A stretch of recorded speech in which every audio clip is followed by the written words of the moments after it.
Good morning students, welcome to M academy और मैं विपिन यादव। तो आज की क्लास में हम लोग बात करेंगे इलेक्ट्रिसिटी पर, और इलेक्ट्रिसिटी पर हम लोग electric current density, Ohm's law, resistance और उन पर न्यूमेरिकल करने वाले हैं। ठीक है, रेजिस्टेंस और रजिस्टिविटी को भी देखेंगे। तो आज की क्लास में हम लोग यहाँ तक कवर करने वाले हैं। तो आइए सबसे पहले स्टार्ट करते हैं, हम लोग बात करते हैं इलेक्ट्रिसिटी की। तो इलेक्ट्रिसिटी जो है आपकी, इलेक्ट्रिसिटी, अगर हम इलेक्ट्रिसिटी की बात करें तो अभी तक ध्यान दीजिएगा, अभी तक हम लोग क्या पढ़ रहे थे, एक यूनिट पढ़ रहे थे और उस यूनिट का नाम क्या था, इलेक्ट्रोस्टैटिक्स। क्या नाम था? इलेक्ट्रोस्टैटिक्स। अब देखो इलेक्ट्रोस्टैटिक्स में हमने क्या पढ़ा, एक आपको पढ़ा, मैंने पढ़ाया electric field and charges, electric field and charges, एक चैप्टर ये पढ़ाया। और दूसरा चैप्टर आपको पढ़ाया electric potential, electric potential and capacitance, electric potential and capacitance. देखो ये दो चैप्टर हम लोगों ने पढ़े, और इन दोनों चैप्टर्स में हम लोगों ने बेसिकली देखो क्या पढ़ा। अभी तक यहाँ पर चार्ज कहाँ पर था, चार्ज की ही बात करेंगे हम लोग। चार्ज कहाँ पर था? चार्ज अभी तक रेस्ट पर था, चार्ज अभी तक रेस्ट पर था। तो इस चैप्टर में जब चार्ज रेस्ट पर होता है, अभी देखो हमें इलेक्ट्रिसिटी में चार्ज के बारे में ही पढ़ना है। वो चार्ज क्या था? क्वांटाइजेशन ऑफ चार्ज से आपने पढ़ाया था। क्वांटाइजेशन ऑफ चार्ज में मैंने बताया था Q इक्वल टू क्या होता है, प्लस माइनस Ne। इसका मतलब चार्ज क्या है? इलेक्ट्रॉन है। इलेक्ट्रॉन मतलब नंबर ऑफ इलेक्ट्रॉन्स है, नंबर ऑफ इलेक्ट्रॉन्स। तो उसके बारे में ही हमें पढ़ना है। लेकिन अब यहाँ पर हम लोग क्या पढ़ेंगे भैया, हम पढ़ने जा रहे हैं इलेक्ट्रिसिटी। क्या पढ़ने जा रहे हैं? इलेक्ट्रिसिटी। इलेक्ट्रिसिटी में क्या है? कुछ नहीं है। अब वही चार्ज कहाँ पर हो गया है, चार्ज जो था वो चार्ज अब मोशन पर हो गया है। जब चार्ज मोशन पर हो जाएगा तो उसे हम लोग क्या बोल देते हैं, इलेक्ट्रिसिटी बोल देते हैं। और जब चार्ज रेस्ट पर था तो उसे हम लोगों ने क्या बोला इलेक्ट्रोस्टैटिक्स। और इलेक्ट्रोस्टैटिक्स में मैंने दो चैप्टर पढ़े। अब जितनी भी बातें करेंगे हम लोग, वो सारी की सारी बातें करेंगे charge in the motion. Charge कहां पर होगा हमारा? मोशन में होने वाला है। ठीक है, आइए अब ध्यान से देखते हैं। तो अब आगे बात करते हैं। तो हमारे पास सबसे पहली डिफिनेशन क्या आती है, तो सबसे पहली बात करते हैं हम लोग किसकी, इलेक्ट्रिक चार्ज की। आइए ध्यान से देखते बेटा, इलेक्ट्रिक चार्ज की बात करते हैं। इलेक्ट्रिक चार्ज क्या होता है, जरा ध्यान दीजिएगा। इलेक्ट्रिक चार्ज क्या होता है, ध्यान दो। किसकी बात करेंगे? इलेक्ट्रिक चार्ज की बात करते हैं। चलो ध्यान दीजिएगा। हाँ, सबसे पहले आपने इलेक्ट्रिक चार्ज के बारे में पढ़ा ही होगा। इलेक्ट्रिक चार्ज पढ़ा ही होगा था। चार्ज को डिनोट करते थे आप क्यू से। क्यू क्या होता था आपका? चार्ज होता था। अब ये चार्ज कहाँ पर है? मोशन में है। अच्छा, मोशन में है तो इसका मतलब क्या है, मोशन करेगा तो क्या लगेगा, टाइम लगेगा भैया। मोशन करेगा तो क्या लगेगा, टाइम लगेगा। तो इलेक्ट्रिक करंट क्या है? इलेक्ट्रिक करंट को डिनोट करते हैं हम लोग I से। I इक्वल टू होता है Q upon T। I equal to होता है Q अपॉन T। Q क्या है आपका? चार्ज है। T क्या है? टाइम है।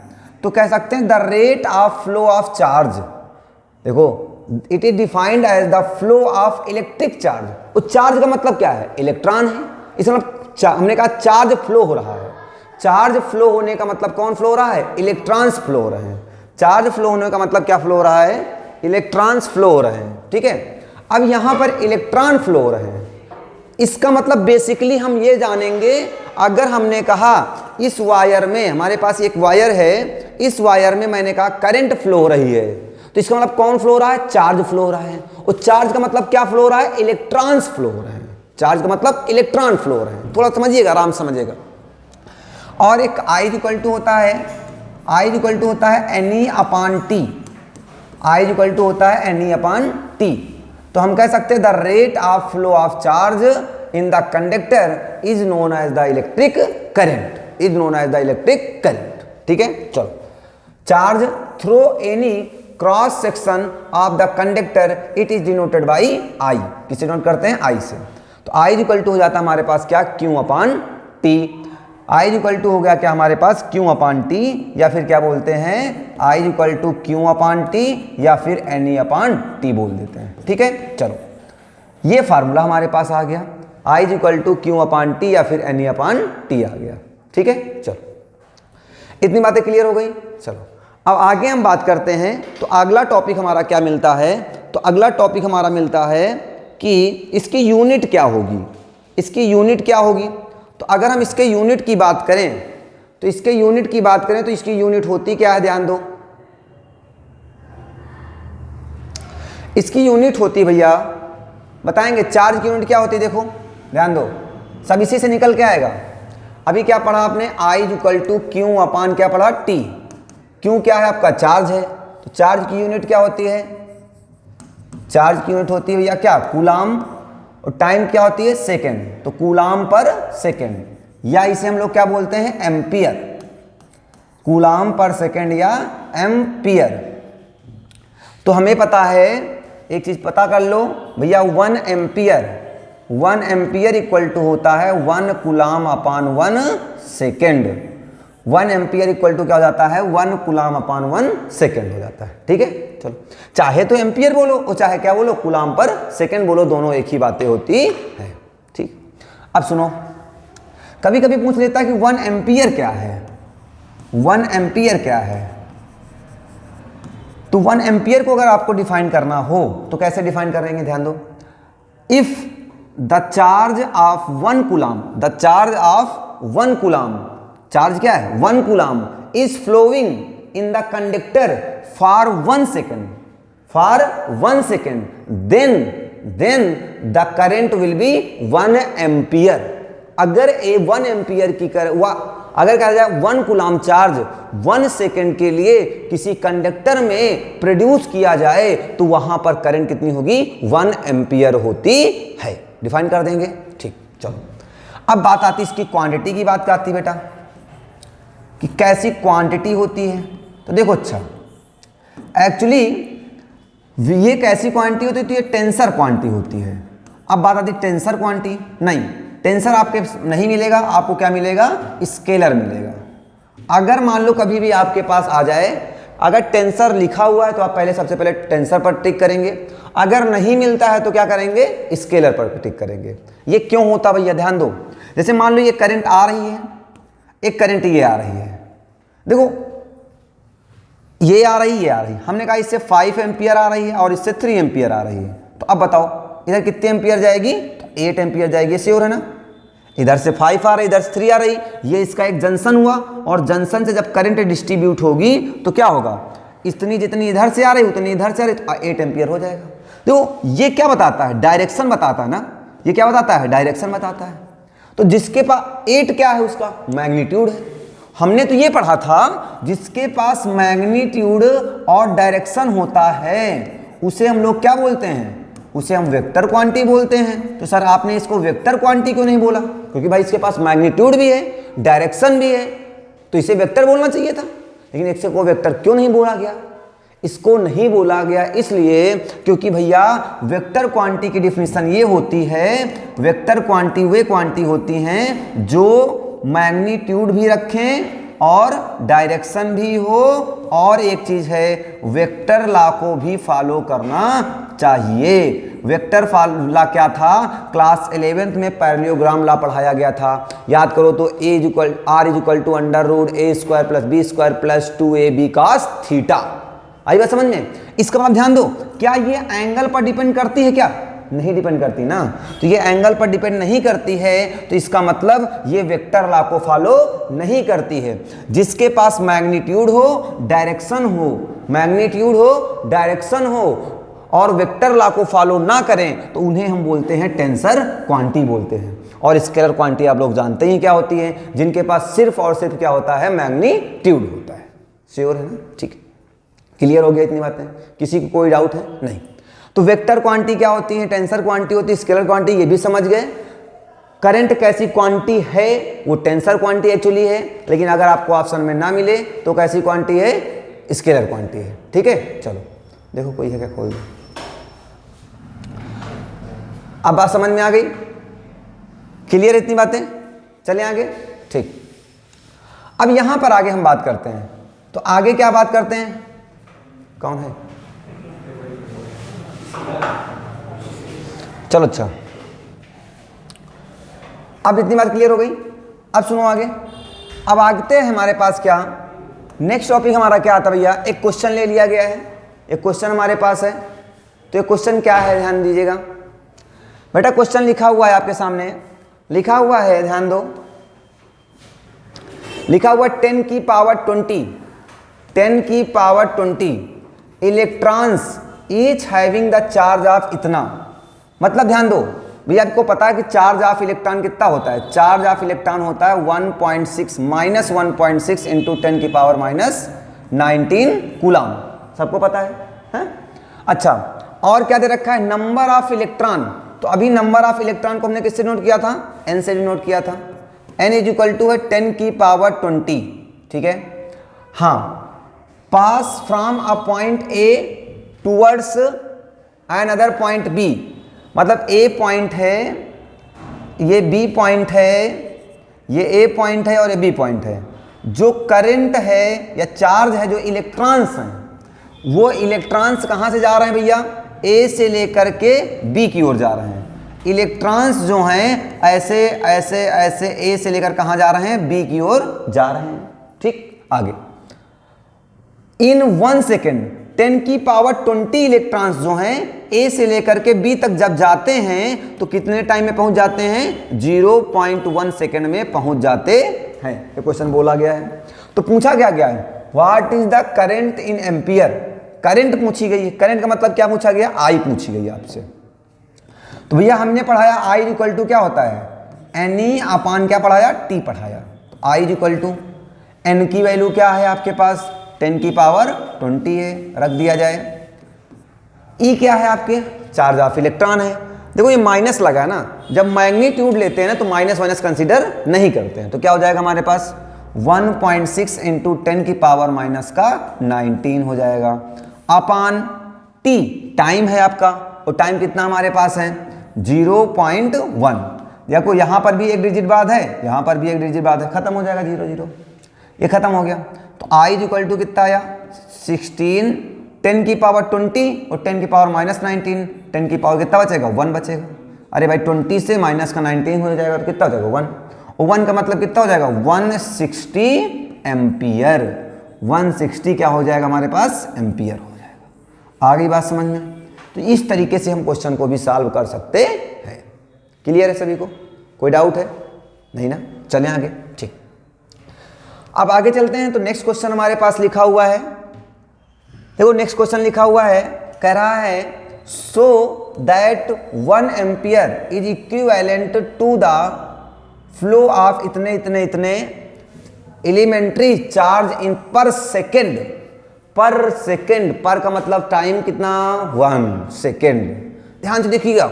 और बेटा एक बोला गया 1 एम्पियर, क्या बोला गया है? 1 एम्पियर। सोचो सोचो, हाँ एक क्वेश्चन पीछे वाला ध्यान दो, एक चीज और छूट गई इसमें। कह रहा व्हाट इज द डायरेक्शन? किसकी डायरेक्शन? करंट की डायरेक्शन भी पूछा गया है। मैंने नहीं पढ़ाया तो समझ लो भैया, क्या करंट या इलेक्ट्रॉन समझ लो, इलेक्ट्रॉन्स ऑलवेज फ्लो या मूव्स, फ्लो कह लो या क्या कह लो, moves opposite, moves opposite to the flow of current, flow of current. ध्यान से देखिएगा, कहने का मतलब क्या है, जो करंट है या इलेक्ट्रॉन्स जो हैं वो हमेशा अपोजिट होते हैं किसके? करंट की डायरेक्शन के। क्या मान लीजिए हमारे पास किसकी डायरेक्शन है? करंट की। अगर ये करंट की डायरेक्शन है तो इलेक्ट्रॉन कहाँ मोशन करेंगे? इस डायरेक्शन में। ये किसकी डायरेक्शन होगी? इलेक्ट्रॉन्स की। तो बताओ इलेक्ट्रॉन्स कहाँ से कहाँ मोशन कर रहे थे? ए से बी। तो बताओ करंट कहाँ से मोशन करेगी? बी से ए। तो डायरेक्शन ऑफ करंट क्या हो जाएगी? B to A. B2A। Clear? कोई डाउट? चलो आगे चले।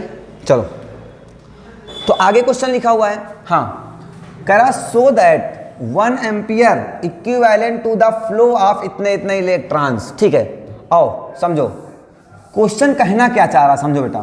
कह रहा है कि भाई आपने कहा, अभी आपने कहा कि 1 एम्पियर इक्वल टू क्या होता है, 1 ampere is equal to 1 coulomb upon 1 second. आपने कहा कि एक कंडक्टर है, इस कंडक्टर में अगर 1 कूलम चार्ज 1 सेकेंड के लिए प्रोवाइड किया जाए तो करंट कितनी होती है सर? 1 एम्पियर होती है।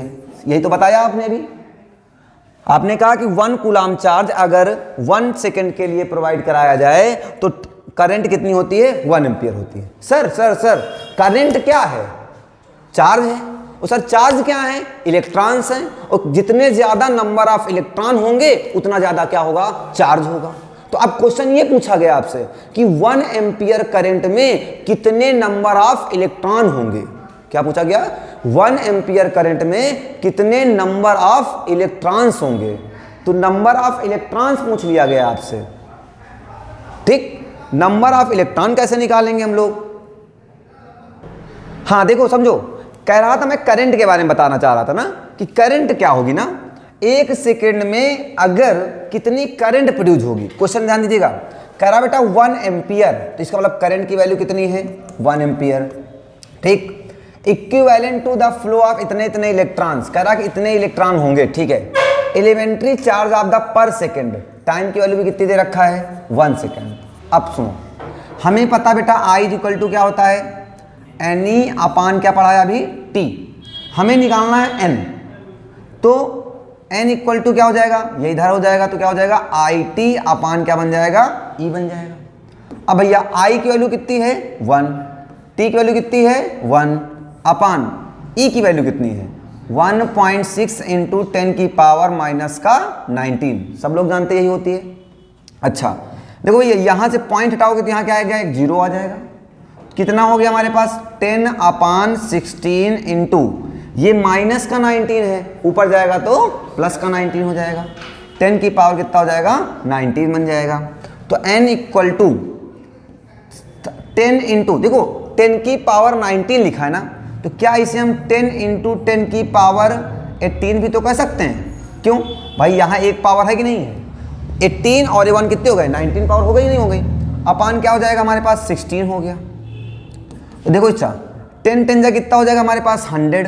तो ये हो गया 100 अपान 16 इंटू 10 की पावर कितना हो गया? 18। जरा इसको सॉल्व करो, 16 को डिवाइड करो 100 से, 100 को डिवाइड करो 16 से, 16 6 जा होता है 96, कैरी हो गया 4, और 16 2 जा होता है 32, कैरी हो गया 8, और 16 5 जा 80 इंटू 10 की पावर कितना हो गया? 18। देखो आया कि नहीं आया? आया। इससे ये पता चला भैया कि 1 एम्पियर करंट में इतने इलेक्ट्रॉन होते हैं। 1 सेकंड में अगर 1 कूलम एम्पियर को, 1 कूलम चार्ज को अगर प्रोड्यूस किया जाए तो हमारी करंट कितनी, नंबर ऑफ इलेक्ट्रॉन कितने होंगे? 6.25 इंटू 10 की पावर 18 इलेक्ट्रॉन्स प्रोड्यूस होते हैं। बात समझ में आ गई? क्लियर है सभी को? चलें आगे।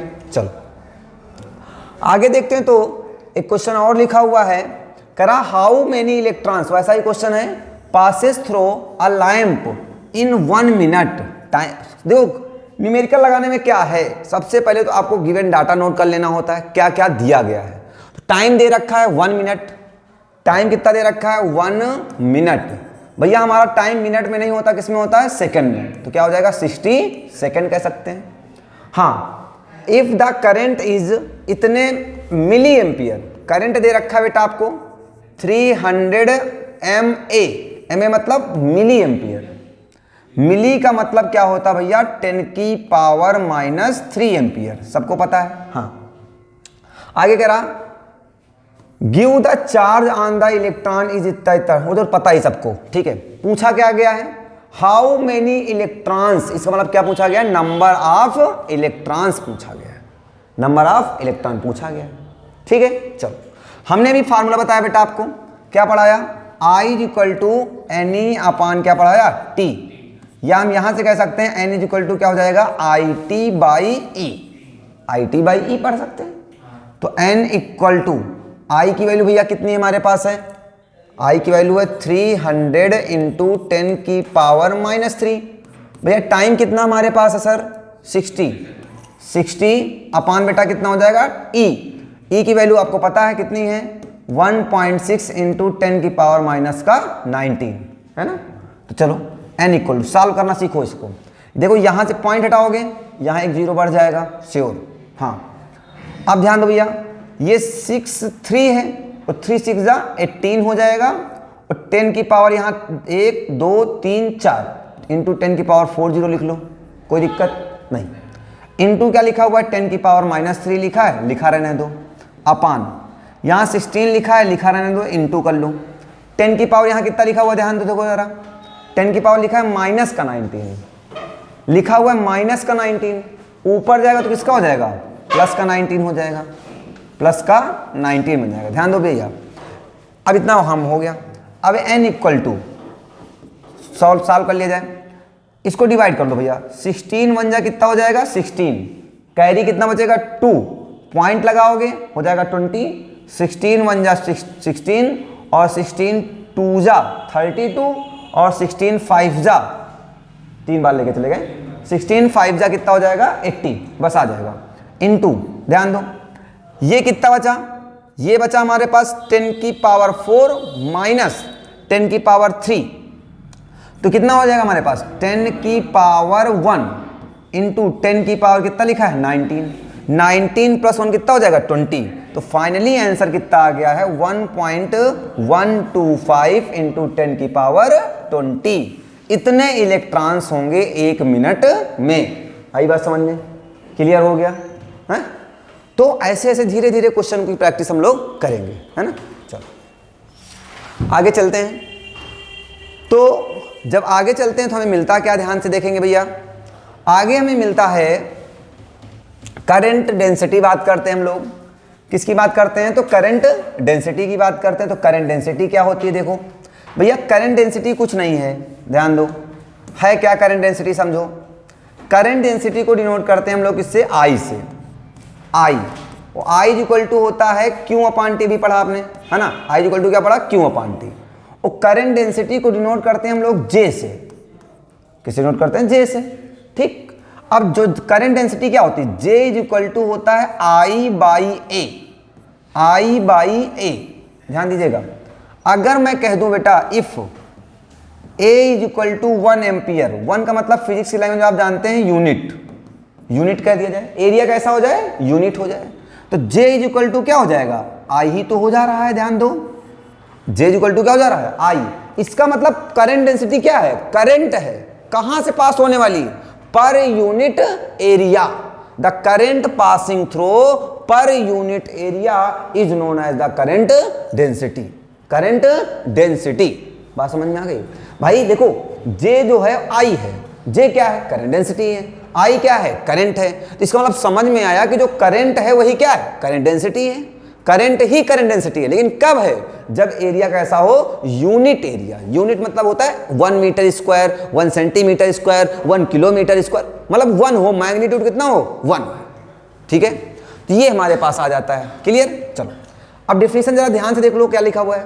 The current density at a point a conductor is the ratio of, हाँ ऐसे बोल सकते हो, आई बाई ए का क्या है, रेशियो है, is the ratio of the current at the point of the conductor to the area cross section of the conductor at that point. किसी भी पॉइंट पर ध्यान दो, इस पॉइंट से मान लो करंट पास हो रही है, इस सरफेस से, इस सरफेस से करंट पास हो रही है, ठीक। इस पॉइंट पर या सरफेस पर जो एरिया होगा और जो करंट होगी, करंट और एरिया का जो रेशियो होगा वही क्या कहलाएगा, करंट डेंसिटी कहलाएगा। करंट और एरिया का जो रेशियो होगा वो क्या कहलाएगा, करंट डेंसिटी कहलाती है। ठीक है, चलो अब ध्यान दीजिएगा। अब बेटा एक चीज वर्ड इसमें बहुत अच्छा लिखा जाता है, ध्यान दीजिएगा। हाँ अगर मैं इसकी बात करूं यूनिट कैसी होती है, तो इसकी यूनिट जो होती है, चार्ज की यूनिट क्या होगी, करंट की यूनिट क्या होती है? एम्पियर, एरिया मीटर स्क्वायर, तो क्या हो जाएगा? Ampere per metre square, ampere per metre square. या देखो अब और समझ लो, करंट क्या होता था? कूलाम पर सेकेंड, तो कूलाम पर मीटर स्क्वायर पर सेकेंड। देखो एम्पियर को हम लोग कूलाम पर सेकेंड भी तो कह सकते हैं, तो ऐसा भी हो सकता है कूलाम पर मीटर स्क्वायर इंटू सेकेंड, ये भी कह सकते हैं। ठीक, अच्छा ठीक है। अगर मैं इसकी क्वांटिटी की बात करूं, अगर मैं इसकी क्वांटिटी की बात करूं तो ये कैसी क्वांटिटी है? तो ये वेक्टर क्वांटिटी होती है। अब बात आती है सर वेक्टर क्वांटिटी के पास क्या होता है? डायरेक्शन होती है, तो इसकी डायरेक्शन कहाँ की होगी? तो भैया इसकी डायरेक्शन जो होती है वो किसकी डायरेक्शन में होती है? करंट की डायरेक्शन।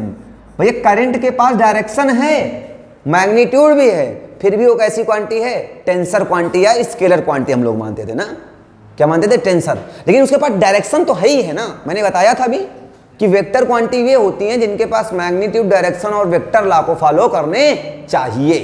तो ये वेक्टर लॉ को करंट फॉलो नहीं करती थी, इसलिए वो क्या थी? स्केलर थी। इस मतलब वो एंगल पर डिपेंड नहीं करती थी। जो करंट डेंसिटी है वो एंगल पर डिपेंड करती है। ध्यान दो क्या मतलब है। तो करंट की डायरेक्शन में ही किसकी डायरेक्शन होगी? करंट डेंसिटी की डायरेक्शन होती है। मान लो बेटा ये हमारे पास एक कोई वायर है, ये क्या है? क्रॉस सेक्शन एरिया है उसका, यूनिफॉर्म क्रॉस सेक्शन एरिया। ध्यान दीजिएगा, अगर मान लो ये हमारे पास, हाँ एक चीज पढ़ाया था आपको, area vector is always perpendicular to the surface. Area vector is always perpendicular to the surface. अगर मान लो ये सरफेस है हमारा, ये हमारा क्या है? सरफेस है। इस सरफेस पर एरिया वेक्टर कैसा होगा? परपेंडिकुलर होगा। ये एरिया वेक्टर है, ठीक। और अब ये किसकी डायरेक्शन है? हमने कहा ये करंट की डायरेक्शन है। ये एरिया वेक्टर है और करंट है, तो बताओ दोनों कैसे हैं? पैरेलल हैं। और पैरेलल है, थीटा कितना बनेगा हमारा? 0 डिग्री बनेगा।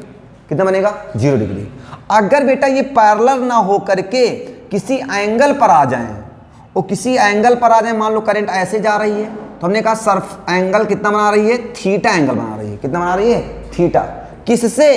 एरिया वेक्टर और करंट के बीच का एंगल कितना है? थीटा। जब थीटा हो जाएगा तो इधर जरा ध्यान से देखोगे हमें भैया, तो फार्मूला ये नहीं लगेगा। तो फार्मूला जानते हो क्या लगेगा आपके पास? फार्मूला ये लगेगा, J = I by A cos theta. J = क्या हो जाएगा? I by A cos theta. इसका मतलब ध्यान दो, अभी यहां पे आपने, यहां तो नहीं बताया आपने, इसका मतलब यहां थीटा की वैल्यू कितनी थी? 0, और कास 0 की वैल्यू कितनी होती है? 1। तो ये पूरा टर्म कितना हो जाएगा? 1। तो ये I बाई ए आ जाता था, नहीं आ जाता था? आई बात समझ में? तो भैया अगर थीटा एंगल पर जाएगी तो कितना हो जाएगा? J = I by A cos theta. समझ में आ गई बात है? ये मेन फार्मूला आपका ये है, मेन फार्मूला आपका ये है। हाँ एक चीज ध्यान दीजिएगा बेटा, ध्यान दो इधर। अगर मैं इसको इधर मल्टीप्लाई कर दूं तो I = क्या हो जाएगा? JA कास थीटा बोल सकता हूं। I = क्या बोल सकता हूं? JA कास थीटा बोल सकता हूं। हाँ एक चीज समझो, आपको पढ़ाया गया होगा भैया vector A dot vector B = क्या होता था? AB कॉस थीटा, और vector A cross of vector B बराबर क्या होता था? AB sine theta. पढ़ा था ना क्लास 11th में, है ना? एक चीज ध्यान दीजिएगा, इसे बोलते थे डॉट प्रोडक्ट और इसे बोलते थे क्रॉस प्रोडक्ट। दो वेक्टरों का डॉट प्रोडक्ट जो है वो हमेशा, डॉट को एक नाम से और जानते थे स्केलर प्रोडक्ट, चाहे स्केलर प्रोडक्ट बोलो चाहे डॉट प्रोडक्ट बोलो, इसे क्रॉस प्रोडक्ट या वेक्टर प्रोडक्ट के नाम से जानते थे। तो दो वेक्टरों का जो डॉट प्रोडक्ट होता है वो हमेशा और हमेशा स्केलर क्वांटिटी होती है। कैसी क्वांटिटी होती है? स्केलर। इसके सामने क्या लगा हुआ है? कॉस लगा हुआ है। तो कॉस का मतलब डॉट होगा कि क्रॉस होगा? डॉट होगा। और ध्यान से देखो, मैंने कहा दो वेक्टरों का डॉट प्रोडक्ट कैसी क्वांटिटी होती है? स्केलर होती है। तो बताओ आई कैसी क्वांटिटी होती भैया? स्केलर। कैसी क्वांटिटी थी? स्केलर। आई बात समझ में? समझ में आई बात? क्लियर हो गया? चलो आगे चलते हैं। आगे चलते हैं तो इस पर एक क्वेश्चन देख लेते हैं हम लोग। करंट डेंसिटी पर एक क्वेश्चन लिखा हुआ है आपके सामने। हाँ ये क्वेश्चन लिखा हुआ बेटा, कह रहा है क्वेश्चन में, अब aluminium wire of the diameter, क्या दे रखा है, एल्युमिनियम वायर का डायमीटर दे रखा है। तो डायमीटर कितना दे रखा है, जरा ध्यान दो, डायमीटर डी, डायमीटर दे रखा है 0.24 सेंटीमीटर। ठीक, पहली चीज तो हमें डायमीटर वायमीटर की काम ही नहीं लगता है, हमें जरूरत होती है रेडियस की। किसकी होती है, रेडियस की। अगर देखो भैया वायर की बात करूं तो वायर आपका ऐसा ही तो होता है ये, और अगर ये रेडियस होती है और ये पूरा डायमीटर कहलाता है आपका। तो भाई रेडियस, ये वाला एरिया कैसा होता है, देखो सर्कुलर होता है कि नहीं होता है, हमें एरिया चाहिए। तो रेडियस कितनी होती है, डायमीटर का हाफ होती है। तो इसका हाफ कितना हो जाएगा, 0.12 सेंटीमीटर। अरे 24 का हाफ कितना होगा, 12 हो जाएगा। अच्छा बच्चा, R इज इक्वल टू, ध्यान से देखिएगा, हमें मामला सेंटीमीटर में नहीं चाहिए, किस में चाहिए, मीटर में चाहिए। सेंटीमीटर को कंसीडर नहीं करते हैं। तो सेंटीमीटर को मीटर बनाने के लिए 10 की पावर -2 से मल्टीप्लाई किया जाता है। सेंटीमीटर को मीटर बनाने के लिए 10 की पावर -2 से मल्टीप्लाई किया जाता है। मिलीमीटर को मीटर बनाने के लिए 10 की पावर -3 से मल्टीप्लाई किया जाता है ना। चलो चलें आगे, हाँ चलो सुनो भैया आगे, R इक्वल टू, आगे बेटा आगे पढ़ो क्या कह रहा है, is connected to a series a copper wire of diameter 0. हाँ ध्यान दो भैया, ये किसका दिया था, मान लो एल्युमिनियम का, RA दिया है, ये भी क्या दिया है, RA दिया गया है। ठीक है, रेडियस दी गई है, और इसकी भी डायमीटर दे रखी है, किसकी, RC, कॉपर की डायमीटर दे रखा है। तो इसे DA बोलूं और इसे हम लोग क्या बोल सकते हैं, DC इक्वल टू दे रखा है 0.16 क्या, सेंटीमीटर। तो भैया RC कितना हो जाएगा हमारे पास, 0.08 सेंटीमीटर। और सेंटीमीटर को मीटर में चेंज करने के लिए क्या करेंगे भैया, मल्टीप्लाई कर दिया जाता है ना भैया, कर देते हैं। तो 0.8 इंटू 10 की पावर -2 मीटर। समझ में आ गई बात है, ठीक है। चलो आगे चलें। हाँ आ जाओ, अब सुनो आगे भैया। तो चलते हैं, हाँ आगे क्या बोला गया, he wire carries and the electric current of the 10 ampere. I की वैल्यू कितनी दे रखा है आपको, 10 एम्पियर दे रखा है। कह रहा है determine the current density in the aluminium wire. किस में निकलवा रहा है आपसे, एल्युमिनियम वायर में करंट डेंसिटी निकालने के लिए बोल रहा है। चलो देखो भाई समझो, बहुत अच्छा क्वेश्चन बोला गया। केवल आपको एक चीज कंफ्यूज करने के लिए दे रखा है, क्या, इसमें 2 वायर का नाम दे रखा है। एक वायर देखो यहां पे क्या बोल रहा है आपसे, ये मान लो आपका क्या है, एक एल्युमिनियम वायर दे रखा है, ये एल्युमिनियम वायर दे रखा है, ठीक है। और आगे एक कॉपर वायर भी बोल दिया गया आपसे, एक बोला गया एक कॉपर वायर है, और इनकी रेडियस क्या है, डिफरेंट है। इनकी रेडियस क्या है, डिफरेंट है। एक चीज आपको समझाना चाह रहा था, ये क्वेश्चन आपसे ये पूछना चाह रहा था कि भैया देखो, इससे जो करंट जाती है, कनेक्शन है मान लो कहीं से, एक किसी भी सेल से लगा हुआ है जिससे कितनी करंट निकलती है, 10 एम्पियर की करंट निकलती है। एक चीज समझो भैया, बोला गया किसमें कनेक्शन है, सीरीज में। तो सीरीज कॉम्बिनेशन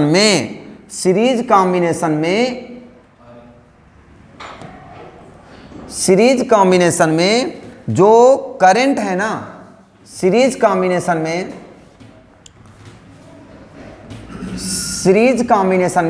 करंट दोनों में क्या होती है, सेम होती है। यही पूछवा रहा था आपसे, कह रहा तो आपके मन में कहीं ऐसा तो ना है कि करंट इसमें अलग जाएगी इसमें अलग जाएगी, नहीं, सीरीज कॉम्बिनेशन में करंट क्या होती है, सेम होती है। अरे यार करंट डेंसिटी निकालना है ना, तो करंट डेंसिटी का फॉर्मूला क्या होता है, J = I/A। तो जितनी करंट एल्युमिनियम में होगी उतनी करंट किसमें होगी, कॉपर में होगी। जब एल्युमिनियम और इसमें दोनों में सेम होगी तो यहां पे रख लो, J = I की वैल्यू कितनी है, 10 अपान एरिया की बात आती है, एरिया तो दिया ही नहीं गया भैया। ध्यान दो, एरिया इसका क्या होगा बेटा, πr²।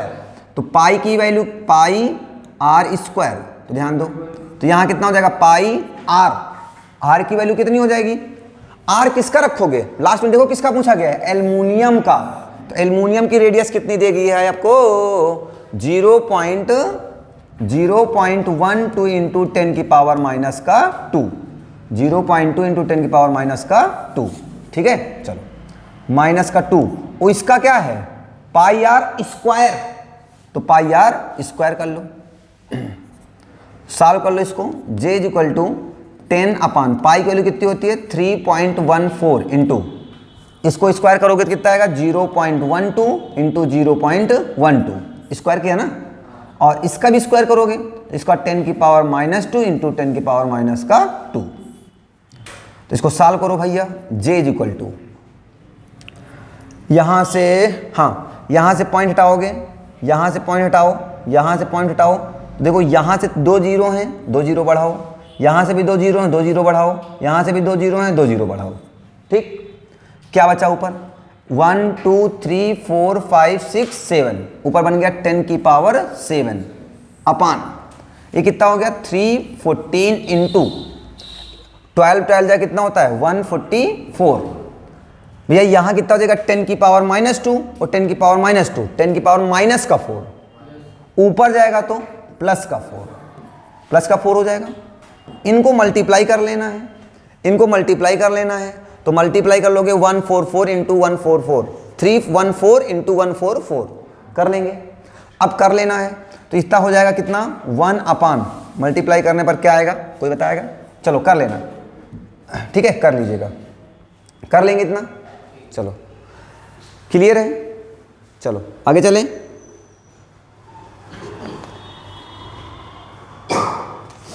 मैं इसका आंसर बता दूं, हो जाएगा 2.2 इंटू 10 की power 6 ampere per metre square.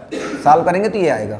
अब आपके मन में आएगा यहाँ 7 to 11 थे, भाई यहाँ से जाएगा ना तो पॉइंट हटाएंगे जा करके, तो ये जीरो यूटिलाइज हो जाएंगे, हो जाएगा 2.2 इंटू 10 की power 6 ampere per metre square. ये क्वेश्चन बढ़िया सी चीज यही थी कि वायर दे रखा था 2 और बोल रहा था सीरीज कॉम्बिनेशन में कनेक्शन है, करंट जा रही थी इससे 10 एम्पियर की। ठीक है, चलिए चलें आगे, क्लियर है, ओके। अब ध्यान दो बेटा, आगे बोला गया है relation between the electric current and the drift velocity. ये इंपॉर्टेंट नहीं भैया, बहुत इंपॉर्टेंट रिलेशन है, जरा ध्यान दीजिएगा, ये बहुत ही इंपॉर्टेंट रिलेशन है, इससे क्वेश्चन पूछेगा ही पूछेगा। फार्मूला क्या होता था, I equal to N E A we D, I equal to N E A we D, I equal to N E A we D. ये रिलेशन हमें पता करना है, जहां पर I क्या है आपकी करंट है, ध्यान दो। अच्छा फार्मूला होगा I equal to N E A we D, ठीक है, जहां पर I क्या होगी, I आपकी बनेगी जाकर के इलेक्ट्रिक करंट बनेगी जाकर के, N क्या होगा आपका number of electron per unit volume, per unit volume, ठीक है। अच्छा E क्या होगा आपका, E को बोलेंगे आप क्या, चार्ज ऑफ इलेक्ट्रॉन। A क्या होगा भैया, cross section area, cross section area, cross section area, ठीक है। और VD क्या होती है बच्चा लोगों, ड्रिफ्ट वेलोसिटी, क्या होती है, ड्रिफ्ट वेलोसिटी, क्या होती है, ड्रिफ्ट वेलोसिटी होती है, ठीक है। चलो अब ध्यान से देखो यहां पर क्या मामला है इसका, जरा ध्यान से देखिएगा। सर ये ड्रिफ्ट वेलोसिटी क्या होती है ना, सुनो भाई अब ध्यान दो। मान लो हमारे पास ये कोई एक क्या है, कंडक्टर है, ठीक सर कंडक्टर है। देखो अच्छा आगे देखते हैं, मान लो हमारे पास ये कोई एक कंडक्टर है बेटा, ये कोई कंडक्टर है, थोड़ा सा मोटा सा बनाया है, ये हमारे पास क्या है, कोई कंडक्टर है, ठीक। अब इस कंडक्टर में इलेक्ट्रॉन थ्योरी कहती है कि हर एक मटेरियल, हर एक सब्सटेंस में फ्री इलेक्ट्रॉन्स पाए जाते हैं। क्या पाए जाते हैं, फ्री इलेक्ट्रॉन्स।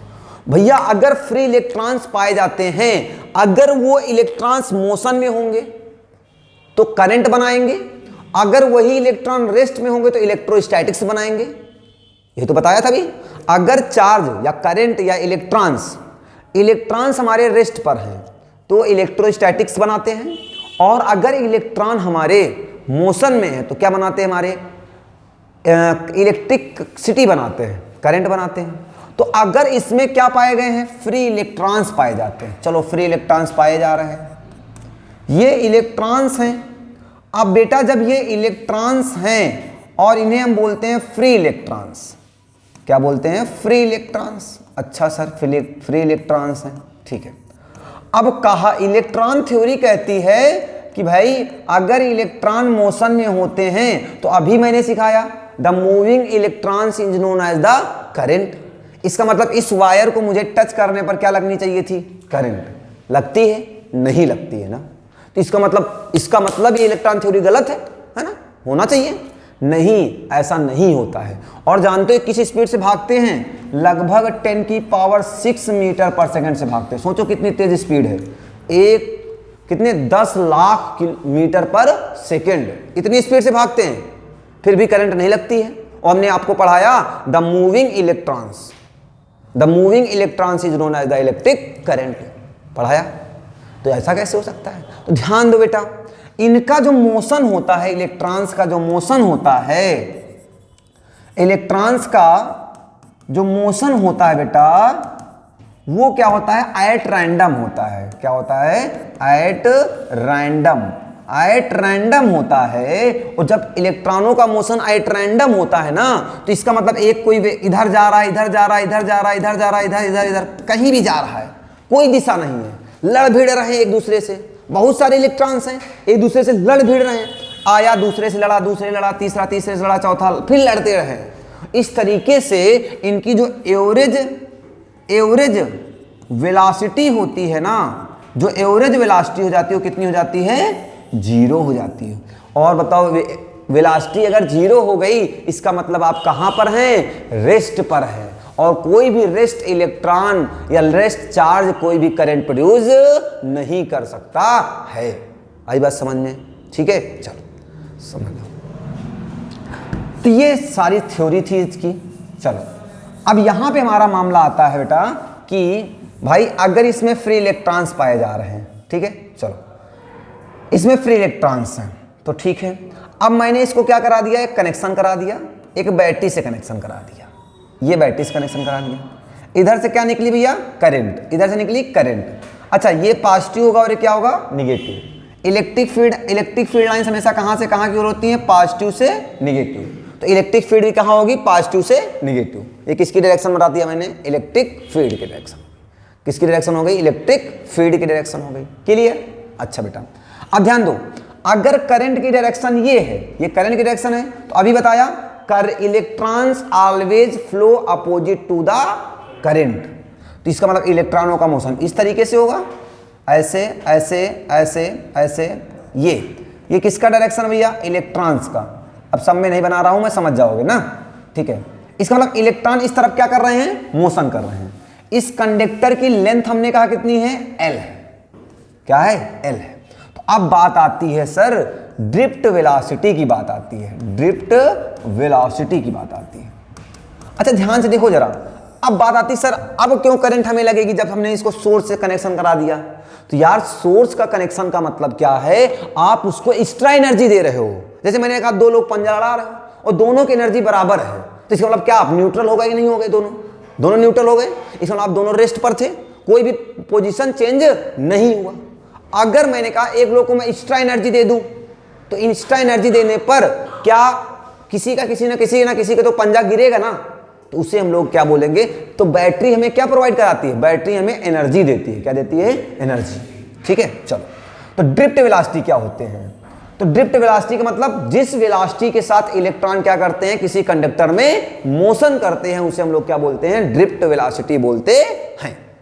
आई बात समझ में, चलो उसके बाद आता है एक वर्ड आता है रिलैक्सेशन टाइम। रिलैक्सेशन टाइम, ये सर क्या होता है, रिलैक्सेशन टाइम क्या होता है। अच्छा सर रिलैक्सेशन टाइम क्या होता है, ध्यान दो बेटा यहां पे समझिएगा। मान लो हमारे पास ये कोई एक कंडक्टर था, एक इलेक्ट्रॉन यहां, एक इलेक्ट्रॉन यहां, एक इलेक्ट्रॉन यहां, एक इलेक्ट्रॉन यहां, ठीक है।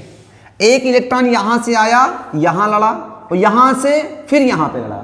देखो एक लड़ाई यहां हुई इलेक्ट्रॉन की, एक लड़ाई यहां पर हुई। एक बार यहां पर लड़ा और एक बार यहां पर लड़ा। एक बार इस पॉइंट पर लड़ा, एक बार इस पॉइंट पर लड़ा।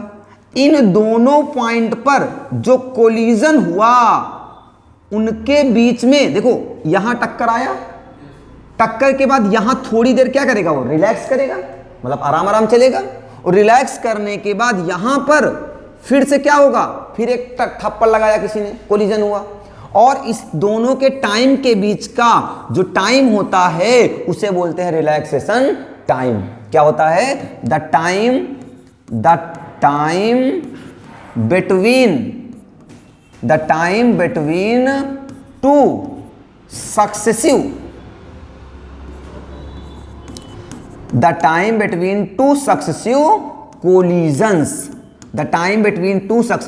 collisions is known as the relaxation time। Relaxation time का मतलब क्या है, इसे नोट करते हैं टाउ से, ठीक है। सुनो यार, मान लो एक छोटा बच्चा है, इसका नाम क्या है, नाम नहीं, मोलू नाम है। क्या नाम है इसका, मोलू ने एक कोई इंपॉर्टेंट ग्लास तोड़ दिया, ठीक। अब यहां कौन थी, दीदी। अब दीदी ने एक थप्पड़ लगाया, थप्पड़ लगाने के बाद वो किसके पास गया, मम्मी के पास। अब यहां दीदी थप्पड़ लगाई और यहां फिर कौन थप्पड़ लगाया, मम्मी। तो दीदी ने जब थप्पड़ मारा तो रोते रोते गया होगा, है ना। अब मोलू यहां से यहां पहुंच गया, दीदी के पास से कहां पहुंच गया, मम्मी के पास। तो भाई यहां से जब यहां पहुंचा तो थप्पड़ यहां लगा था, अब क्या रोता रहा होगा, ऐसे ऐसे सुराता रहा होगा थप्पड़, है ना। तो यहां से यहां जब पहुंचा तो सुराते सुराते पहुंचा, मम्मी को और गुस्सा आई, इन्होंने क्या कर दिया, एक थप्पड़ और लगा दिया। तो भैया एक थप्पड़ यहां पड़ा मम्मी के द्वारा, एक किसके पड़ा, दीदी के द्वारा। तो दो थप्पड़ों के बीच का जो टाइम है ना, वही क्या है, रिलैक्सेशन टाइम है। अब बात समझ में क्या है, वो रिलैक्सेशन टाइम है। दो लोग, एक इधर से थप्पड़ एक इधर से थप्पड़, उसके बाद जो बीच में टाइम मिला ना थप्पड़ ना खाने का, वो रिलैक्सेशन टाइम, ठीक। चलो, तो ये क्या कहलाता है, रिलैक्सेशन टाइम। किससे नोट करते हैं, टाउ से। अच्छा ठीक है, आगे सुनो, आगे चलते हैं। तो रिलैक्सेशन टाइम के बाद हमें क्या मिलता है, उसके बाद हमें मिलता है भैया मीन फ्री पाथ। एक बात करते हैं किसकी, mean free path, mean free path. अच्छा ध्यान दो, मीन फ्री पाथ का मतलब क्या है, आपका एक कोलिजन यहां पे हुआ और एक कोलिजन यहां पर, एक कोलिजन यहां पर। तो भैया जितना ट्रेवल किया आपने ना, दो सक्सेसिव कोलिजन के बीच की डिस्टेंस को हम लोग क्या बोलते हैं, मीन फ्री पाथ। मतलब दीदी और मम्मी जो थी, उन दोनों के बीच की जो डिस्टेंस थी उसे हम लोग क्या बोलेंगे, मीन फ्री पाथ। मतलब दो थप्पड़ खाया, मम्मी दीदी यहां थी डाइनिंग रूम में, और ये कहां था, मम्मी किचन में। तो डाइनिंग रूम से जब किचन तक गया तो जितना डिस्टेंस कवर किया उसे हम लोगों ने क्या बोला, मीन फ्री पाथ बोला। आई बात समझ में। इसे नोट करते हैं किससे बेटा, लेम्डा से। किसे नोट करते हैं, लेम्डा से, ठीक है। तो ये हो गया हमारा क्या, मीन फ्री पाथ। तो क्या होता है, द डिस्टेंस बिटवीन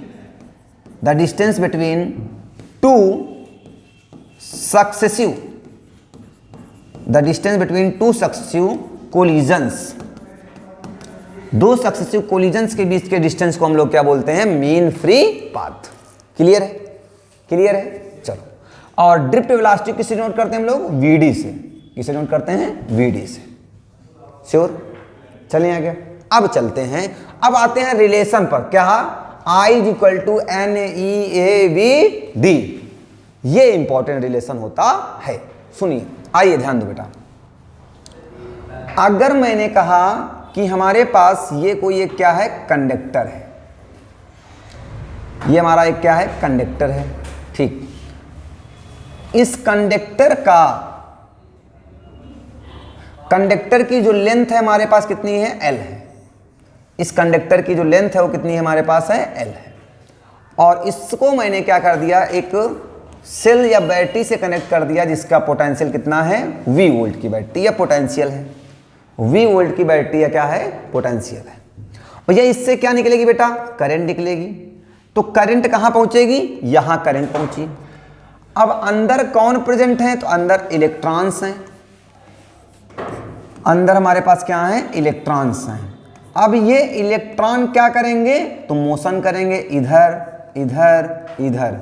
मैंने कहा था ना, electron always move opposite to the current, opposite to the current. तो करंट अगर इधर जा रही है, इधर जा रही है, तो इलेक्ट्रॉनों का मोशन अपोजिट डायरेक्शन में होगा। अच्छा, इसका क्रॉस सेक्शन एरिया मैंने कहा कितना है, A, और इसका भी एरिया कितना है, A। ऐसा नहीं तार एक तरफ मोटा एक तरफ पतला, नहीं, दोनों तरफ क्या है, सेम एरिया का है। ठीक है, चलो, क्या ये फिगर सबको समझ में आ गया। हाँ बेटा, इलेक्ट्रिक फील्ड की डायरेक्शन कहां पर होती है हमेशा, पॉजिटिव टू निगेटिव। तो ये किसकी डायरेक्शन हो जाएगी, इलेक्ट्रिक फील्ड की डायरेक्शन हो गई। किसकी डायरेक्शन हो गई, इलेक्ट्रिक फील्ड की डायरेक्शन हो गई। श्योर है। चलो अब सुनो, अगर हमने कहा बेटा if the number of electron per unit volume is small n। क्या बताया कि भैया एक यूनिट वॉल्यूम में, एक का मतलब 1 मीटर क्यूब हो, 1 सेंटीमीटर। देखो वायर जो है सिलेंडर जैसा होता नहीं होता है, ऐसा ही तो वायर होता है। वायर कैसा होता है, सिलेंडर जैसा होता है। तो सिलेंडर का क्या होता है, अपना वॉल्यूम होता है। तो भैया वॉल्यूम हमने कहा इसमें पर यूनिट वॉल्यूम में कितने इलेक्ट्रॉन हैं, स्मॉल n। कितने हैं, स्मॉल n। एक वॉल्यूम में कितने इलेक्ट्रॉन है भैया, n। तो 2 वॉल्यूम में कितने होंगे, 2n। 3 वॉल्यूम में 3n। 4 वॉल्यूम में 4n। अच्छा, v वॉल्यूम में कितने होंगे, vn होंगे। श्योर है ना। तो अगर मैं कह दूं total number of electron, total number of electrons, बेटा total number of electrons in the कहां, कंडक्टर, इन द कंडक्टर। तो पूरे कंडक्टर में कितने इलेक्ट्रॉन होंगे भैया, पूरे का वॉल्यूम हमने कहा कितना है, V। तो कितना हो जाएगा, टोटल नंबर ऑफ इलेक्ट्रॉन कितने हो जाएंगे, Vn हो जाएंगे। कैपिटल N से बोल लूं इसे, कैपिटल N इक्वल टू क्या हो जाएगा, V इंटू N। समझ में आई बात। अच्छा भैया ध्यान दो, वॉल्यूम इक्वल टू, आपने एक चीज पढ़ा होगा, वॉल्यूम इज इक्वल टू होता है एरिया इंटू लेंथ। पढ़ा है कि नहीं पढ़ाया। अरे यार वॉल्यूम कितने डायमेंशन होता है, 3 डायमेंशन। एरिया कितने डायमेंशन होता है, 2 डायमेंशन। लेंथ इंटू ब्रेथ होता है। अब मान लो ये किसका काम कर रहा है, हाइट का। तो length into breadth into height क्या कहलाता है, वॉल्यूम कहलाता है, नहीं कहलाता है। तो बात समझ में आ गई। तो इसका मतलब यार ये हम कह सकते हैं कि कैपिटल N इक्वल टू क्या हो जाएगा, V N A इंटू क्या कह सकते हैं, L, N A L। अरे यार N तो N है, V के प्लेस पर क्या लिख दिया है, AL। V के प्लेस पर क्या लिख दिया, AL। ठीक, चलो अब सुन, इसका डेरिवेशन देखिएगा बेटा आराम से। ठीक है, तो हमारे पास क्या हो जाएगा, ये हो गया NaL। अच्छा, अब जितने ज्यादा नंबर ऑफ इलेक्ट्रॉन होंगे उतना ज्यादा क्या होगा, चार्ज। उतना क्या होगा, चार्ज। अगर हम कह दें net charge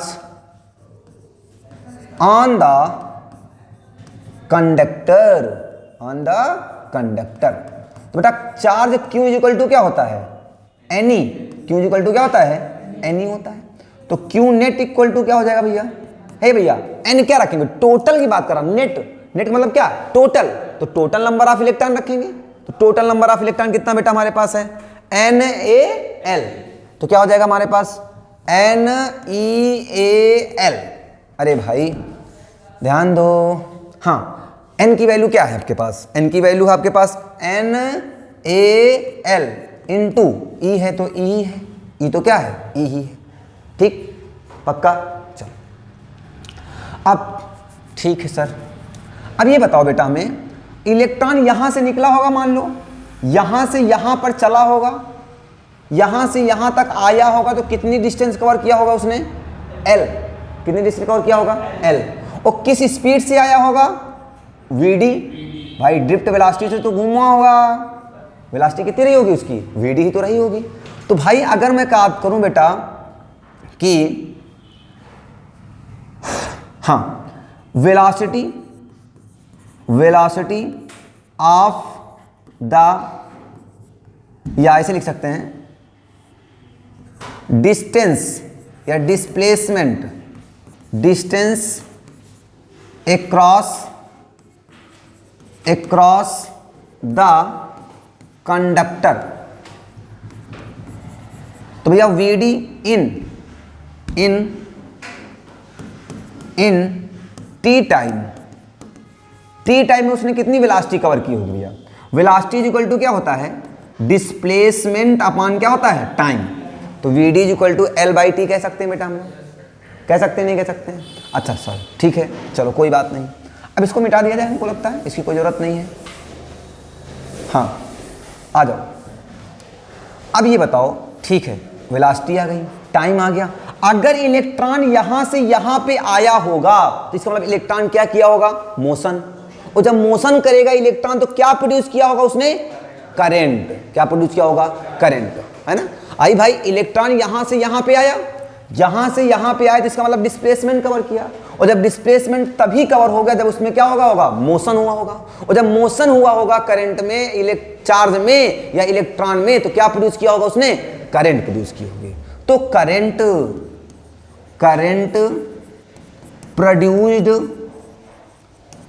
produced by the electron, current produced by the electron. तो बेटा क्या होती है? I is equal to Q upon क्या होती है? T। I is equal to Q upon T। तो सुनो, तो I is equal to Q, बेटा क्यू की वैल्यू कितनी हमारे पास है? क्यू नेट कह लूँ इसे, हाँ। तो क्यू की वैल्यू हमारे पास क्या है? NEAL कह लूँ अपॉन T की बात करता हूँ मैं, T कहाँ से लाऊंगा? तो इसको ध्यान दो भैया, अगर इसको इधर करूँ, इसको इधर करूँ तो हमारे पास क्या आ जाएगा?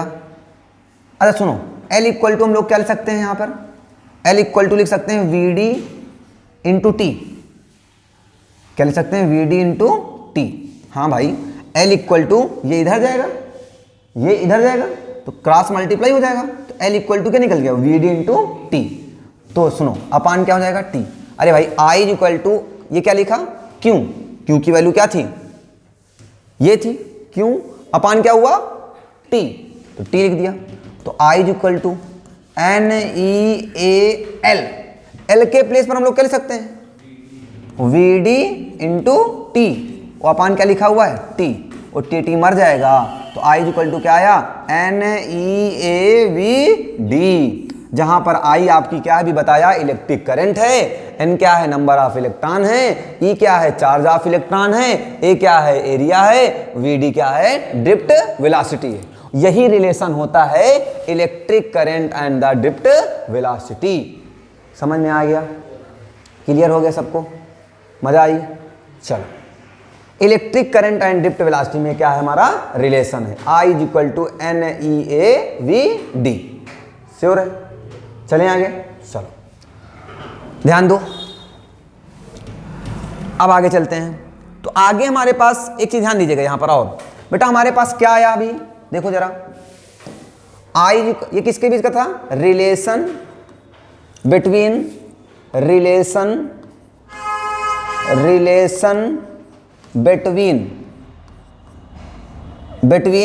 I and VD। ये तो सीखा ना अभी? हाँ, I एंड VD में क्या सीखा कि I इज इक्वल टू क्या होता है? NEAVD। I is equal to NEAVD। अब ध्यान दो, अब यहां पर अगर हम A मल्टीप्लाई में, किस में आएगा? डिवाइड में। I by A equal to NEVD बोल सकते हैं। हाँ हे बेटा, अभी आपको पढ़ाया J इज इक्वल टू क्या होता है? I by A। तो I बाई A के प्लेस पर हम लोग क्या लिख सकते हैं? J। तो यहां से आया J is equal to NEVD। ये क्या है? ये हमारे पास आ गया relation between current density, relation between the current density and drift velocity. तो ये इस फार्मूले पर भी क्वेश्चन आपको कभी कभी पूछ लेता है। तो आपको कभी कभी कह देता कि find out relation between the current density and the drift velocity, काम वही करना है। लास्ट में क्या रख देना है, आई बाई ए को हम लोग क्या बोलते हैं, जे बोलते हैं। आई बाई ए को क्या बोलते हैं, जे बोलते हैं। क्लियर है? चलें आगे, चलो आगे चलते हैं। तो आगे हमारे पास मिलता क्या है, क्वेश्चन लिखा हुआ है आपके सामने, कह रहा भैया देखा जाए। हाँ, क्वेश्चन में कह क्या रहा है आपसे, क्वेश्चन में कह रहा है आपसे कि दिख रहा है सबको, हाँ ठीक है, ध्यान दो। क्वेश्चन में कह रहा है estimate the average drift velocity, average drift velocity find करना है, ठीक है, of the conducting electrons in the copper wire across the cross section area. ध्यान दीजिएगा, क्रॉस सेक्शन एरिया दे रखा है, एरिया ए 1.0 इंटू 10 की पावर 7 मीटर स्क्वायर, ठीक है। अगर यहाँ सेंटीमीटर में दिया जाता तो गड़बड़ हो जाता ना, फिर उसको चेंज करना पड़ता, दिया गया डायरेक्ट, कोई दिक्कत नहीं। Carries a current of the 1.5 ampere, क्या दे रखा है, आई 1.5 एम्पियर, ठीक है, इतनी बात क्लियर है। Assuming that the density of the conducting electrons is the इतने इतने इतने मीटर क्यूब। ए भाई देखो, मीटर क्यूब क्या बताता है, मीटर क्यूब बताता है, मीटर क्यूब क्या इसका यूनिट होती है, वॉल्यूम की, किसकी होती है, वॉल्यूम की। जरा यहां पे ध्यान दो, एन को मैंने पढ़ाया था, एन क्या है, number of electron per unit volume.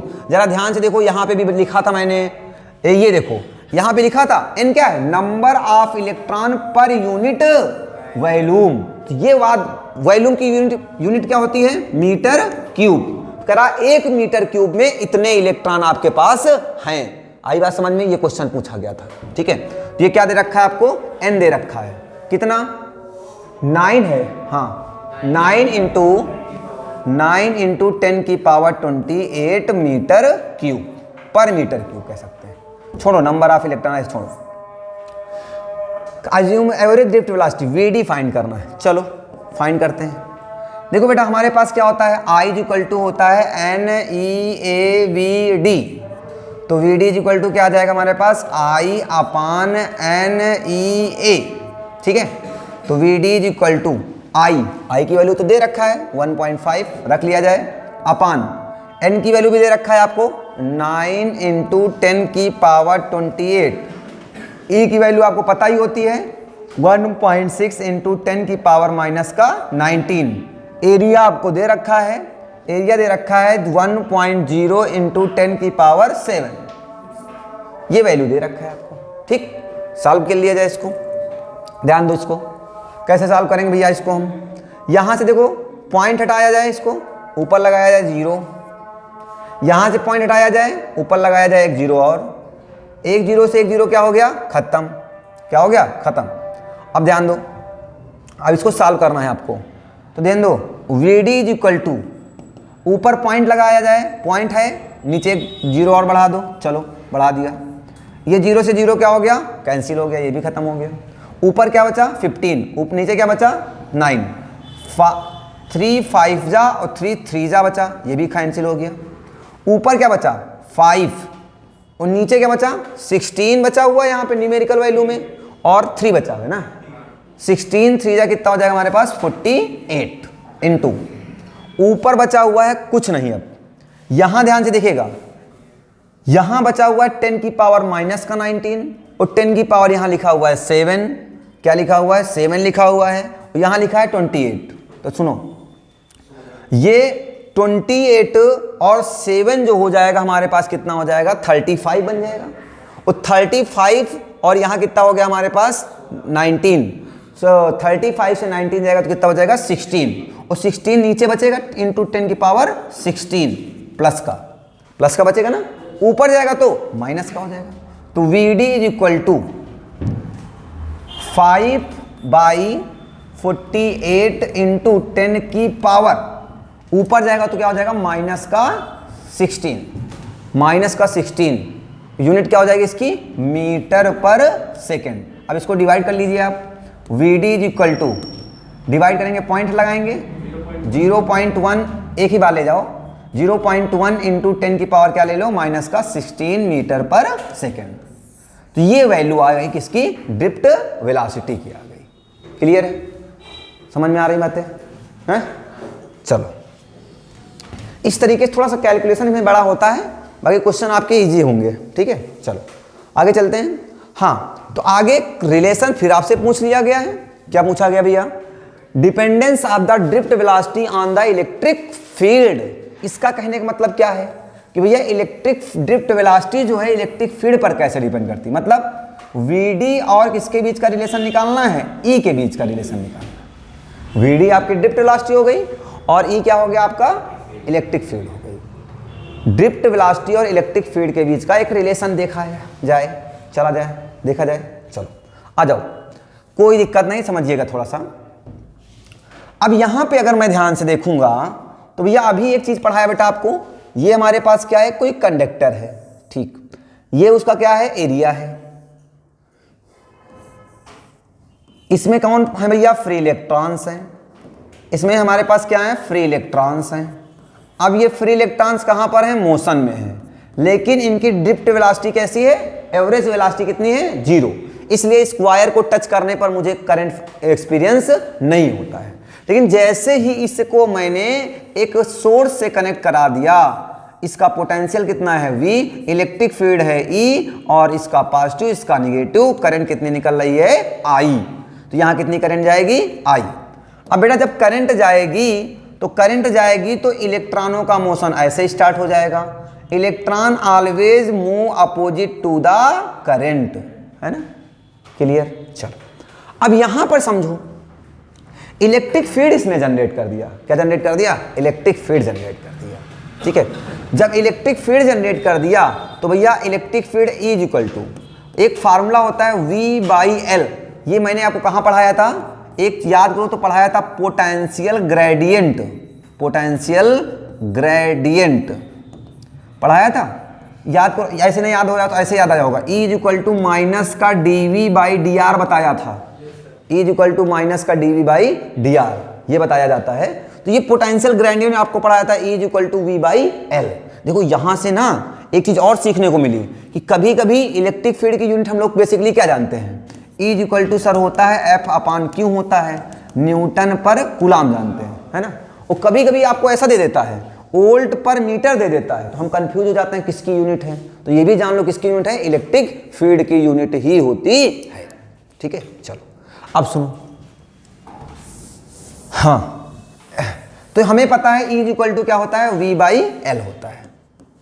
अच्छा अब ध्यान दो भैया, अगर इलेक्ट्रिक फील्ड है तो इलेक्ट्रिक फील्ड से क्या निकलेगी भैया, इलेक्ट्रॉन यहां से यहां पर आए होंगे।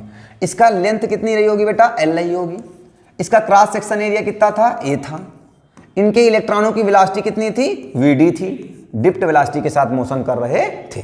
ठीक है, चलो अब आती है बात आगे। तो आगे हमारे पास हमने क्या सिखाया कि भाई अगर ये इलेक्ट्रॉन इधर की ओर क्या कर रहे हैं, मोशन कर रहे हैं, तो हर एक इलेक्ट्रॉन का अपना क्या होता है, मास होता है। और जिसका मास होगा और वो क्या कर रहा है, मोशन भी कर रहा है।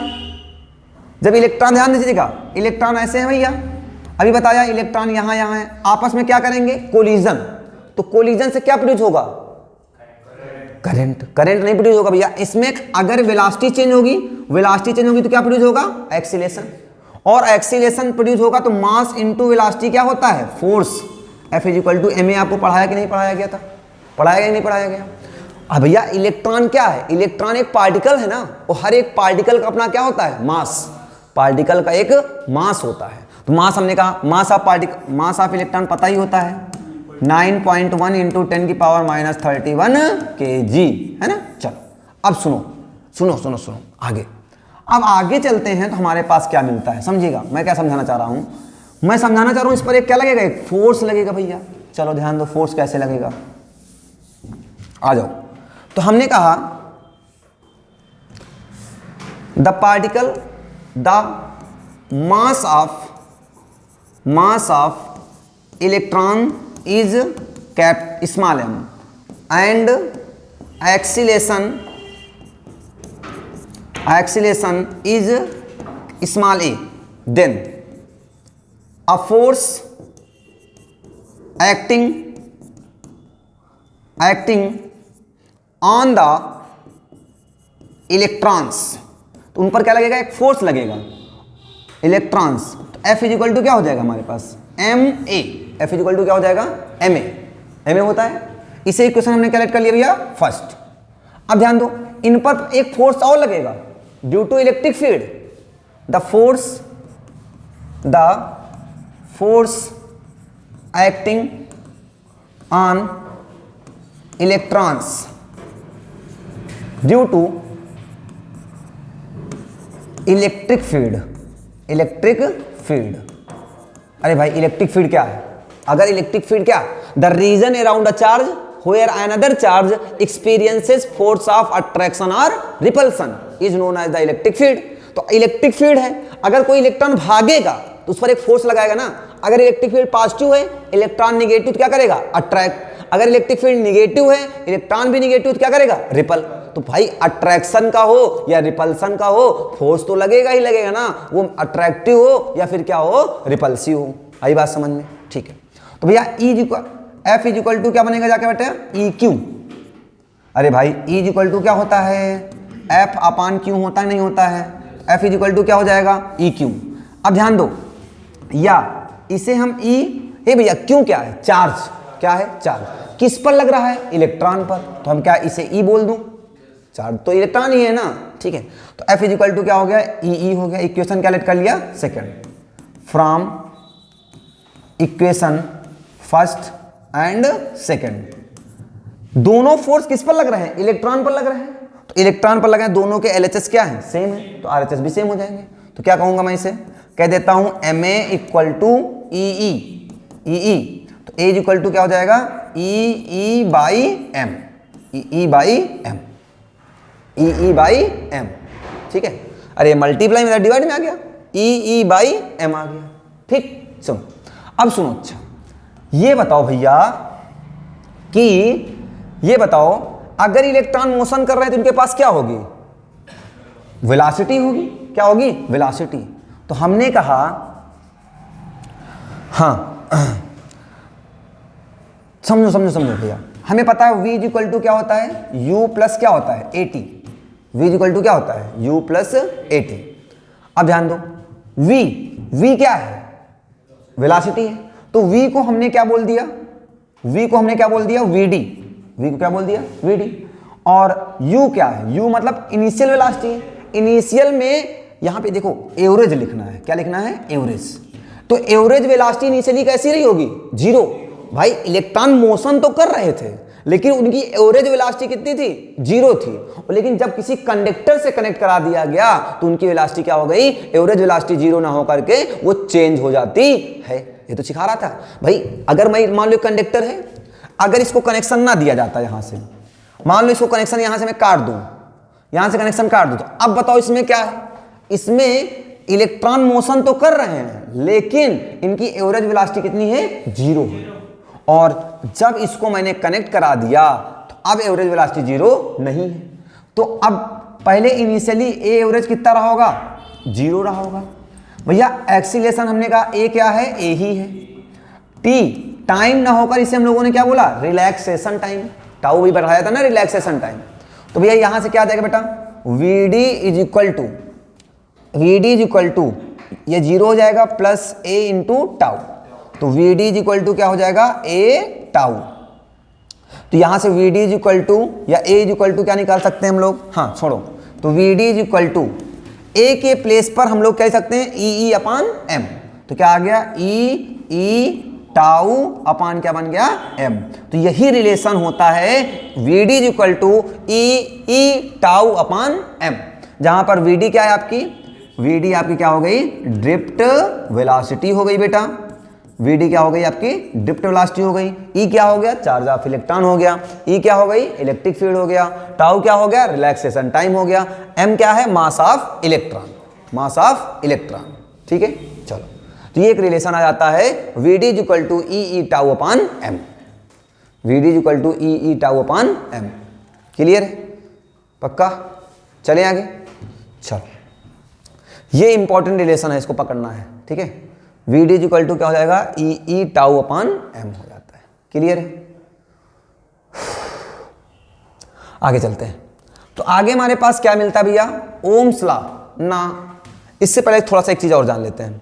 इससे पहले एक चीज़ और जानते हैं कि बेटा हमारे पास क्या आ गया है, V D is equal to क्या आ गया है, ई टाउ अपान क्या मिल गया, m. We D is equal to E tau upon m मिल गया ना। हमें एक चीज़ पता भैया कि ई इज इक्वल टू क्या होता है, वी बाई एल पता होता है। तो मैं कह सकता हूँ वी डी इक्वल टू ई के प्लेस पर वी बाई एल लिख दूं तो वी टाउ अपान क्या बन जाएगा नीचे, एम एल। तो ध्यान से देखिएगा ये किसके बीच का रिलेशन हो गया, V D and electric potential के बीच का रिलेशन आ गया। ये किसके बीच का था, इलेक्ट्रिक फील्ड और ड्रिफ्ट वेलोसिटी था, और ये किसके बीच का था, electric potential and the drift velocity के बीच का रिलेशन आ गया। V D is equal to E V tau upon M L. Clear? चलो अब एक चीज ध्यान दो भैया, वीडी जो है वो डायरेक्टली प्रोपोर्शनल टू किसके दिख रहा है, पहला पॉइंट ध्यान से दिखेगा, वी। इसका मतलब बैटरी या सेल का जो ईएमएफ या पोटेंशियल बढ़ाएंगे तो ड्रिफ्ट वेलोसिटी भी क्या करेगी, बढ़ेगी। भाई ड्रिफ्ट वेलोसिटी क्या थी, वेलोसिटी है, और वेलोसिटी कब बढ़ेगी, जब हमारे पास एनर्जी होगी। हम क्यों बढ़ा पाएंगे, क्योंकि हमारे पास क्या है, एनर्जी है। तो वैसे ही बैटरी हमें क्या देती है, तो एनर्जी तो देती है। तो जब एनर्जी ज्यादा होगी तो स्पीड हमारी क्या होगी, ज्यादा होगी, स्पीड भी क्या होगी, ज्यादा होगी। ठीक है, दूसरा पॉइंट ध्यान दो, एक पॉइंट आपको दिख रहा होगा, देखो ई क्या है, ई पर क्यों नहीं डिपेंड करेगा, क्योंकि यार ई तो क्या होता है, फिक्स होता है ना। चार्ज ऑफ इलेक्ट्रॉन तो फिक्स है, 1.6 इंटू 10 की पावर माइनस का 19, वो तो फिक्स ही है, कांस्टेंट पर डिपेंड नहीं करेगा। अच्छा एक चीज और ध्यान दो भैया, मास ऑफ इलेक्ट्रॉन भी फिक्स रहेगा, मास ऑफ इलेक्ट्रॉन पर भी डिपेंड नहीं करेगा। आपको एक चीज दिख रहा होगा, V D directly proportional to tau, दिख रहा है ना, रिलैक्सेशन टाइम। लेकिन ये बात क्या है, गलत है। क्या है, गलत है। अभी समझा रहा हूं, 2 मिनट रुको जाओ। तीसरा पॉइंट ध्यान दो बेटा, क्या है, वी डी जो है मास पर डिपेंड नहीं करेगा तो किस पर डिपेंड करेगा, एल पर डिपेंड करेगा, एल पर डिपेंड करेगा। हाँ समझो यार क्या है, समझो समझो समझो। अरे भाई देखो, आपको V का रिलेशन किससे, V का मतलब है पोटेंशियल से, पोटेंशियल का रिलेशन किससे है, एनर्जी से। एनर्जी ज्यादा होगी तो दौड़ भी तेजी के साथ पाओगे, है ना। डोपिंग करी जाती है ना, डोपिंग। तो डोपिंग क्यों की जाती है, ताकि एथलीट करते हैं ना, तो डोपिंग क्या करता है, एनर्जी देता है, इंस्टेंट एनर्जी आपको देता है ना। तो इंस्टेंट एनर्जी के लिए अगर एनर्जी बढ़ेगी तो भाई वेलोसिटी डेफिनेटली बढ़ जाएगी आपके पास, है ना। आओ अब यहां पे एक चीज समझो बेटा, मान लो आपको यहां रायबरेली से लखनऊ जाना है, तो बताओ अगर मैंने रायबरेली यहां कोचिंग से, मान लो हमारे पास यहां कोचिंग से कहां जाना है, डिग्री कॉलेज जाना है, डिग्री कॉलेज चौराहा जाना है। तो बताओ डिस्टेंस क्या है, कम है, स्पीड आप दौड़ते दौड़ते चले जाओगे, रन से करते। हमने कहा जाओ यहां से लखनऊ चले जाओ, लखनऊ पहुंच तो जाओगे लेकिन आपकी स्पीड क्या हो जाएगी, कम हो जाएगी। क्यों, क्योंकि डिस्टेंस क्या कर गई है, इंक्रीज। और डिस्टेंस इंक्रीज करेगी तो ड्रिफ्ट वेलोसिटी क्या करेगी, डिक्रीज कर जाएगी। और ड्रिफ्ट वेलोसिटी डिक्रीज कर गई, इसका मतलब कौन डिक्रीज कर गया, इलेक्ट्रॉन की वेलोसिटी डिक्रीज कर गई। और इलेक्ट्रॉन की वेलोसिटी डिक्रीज करने का मतलब उनके पास एनर्जी भी क्या है, कम है। देखा होगा बारात रात में ना, वो जनरेटर लगाए जाते हैं ना, तो जनरेटर एक जहां बारात रुकी रहती है वहां लगाया जाता है, और एक घर के पास अलग लगाया जाता है ना। इकट्ठे लगा करके क्यों नहीं बिछा दिया गया, क्योंकि भैया ध्यान से देखो, अगर इकट्ठे बिछाएंगे तो तार भी ज्यादा लगेगा, तार भी तो ज्यादा लगेगा, और जब तार ज्यादा होगा तो लेंथ क्या हो जाएगी, ज्यादा। और जब लेंथ ज्यादा हो जाएगी तो ड्रिफ्ट वेलोसिटी क्या कर जाएगी, कम। वहां बल्ब इससे जलेंगे मरे मरे, है ना। आई बात समझ में, क्योंकि वेलोसिटी क्या कर जाएगी, कम। और जब वेलोसिटी कम कर जाएगी तो इसका मतलब क्या है, इलेक्ट्रॉन की एनर्जी कम कर गई यार, वहां पहुंचते पहुंचते मर जाएंगे बेचारे, थक जाएंगे जा करके, है ना। चलो ए भाई समझो, और ध्यान दो बेटा, फोर्थ पॉइंट, कभी कभी ये पूछ लेता है कि ड्रिफ्ट वेलोसिटी जो है वो एरिया पर डिपेंड नहीं करती है, does not depend upon area, area पर डज नॉट डिपेंड्स, एरिया पर डिपेंड्स नहीं करती। कहीं फार्मूले पर एरिया है नहीं, एरिया पर डिपेंड नहीं करेगी। आई बात समझ में। इलेक्ट्रॉन को चलने के लिए इतना मोटा रास्ता चाहिए क्या, नहीं भाई, एक रास्ता चाहिए, बस चलते रहे चलते रहे चलते रहे चलते रहे ना। चलो आ जाओ, सुनो, क्या ये बात क्लियर हो गई। ये ध्यान दो भैया, ये बेटा क्या था। अच्छा ये बात समझो जरा, मान लो ये मामला है आपका। अच्छा, ये रिलेशन कहता क्या है? अगर वेलोसिटी इंक्रीज करेगी तो रिलैक्सेशन टाइम भी क्या करेगा? इंक्रीज करेगा। कहना तो यही चाह रहा था। डायरेक्टली प्रोपोर्शनल का मतलब यही तो होता है कि अगर ये इंक्रीज करेगा तो ये इंक्रीज करेगा, ये डिक्रीज करेगा तो ये भी डिक्रीज करेगा, है ना। अब सुनो भैया, अगर आप यहां पे हो, यहां पे हो, यहां ये हमारा कमरा है, यहां पे कितने लोग हैं? A B C D E F G H, 8 लोग हैं इस पे, ठीक है। 8 लोग हैं। मैंने कहा धीरे धीरे घूमो। अच्छा, रिलैक्सेशन टाइम क्या था? 2 कोलिजन के बीच का टाइम तो होता था।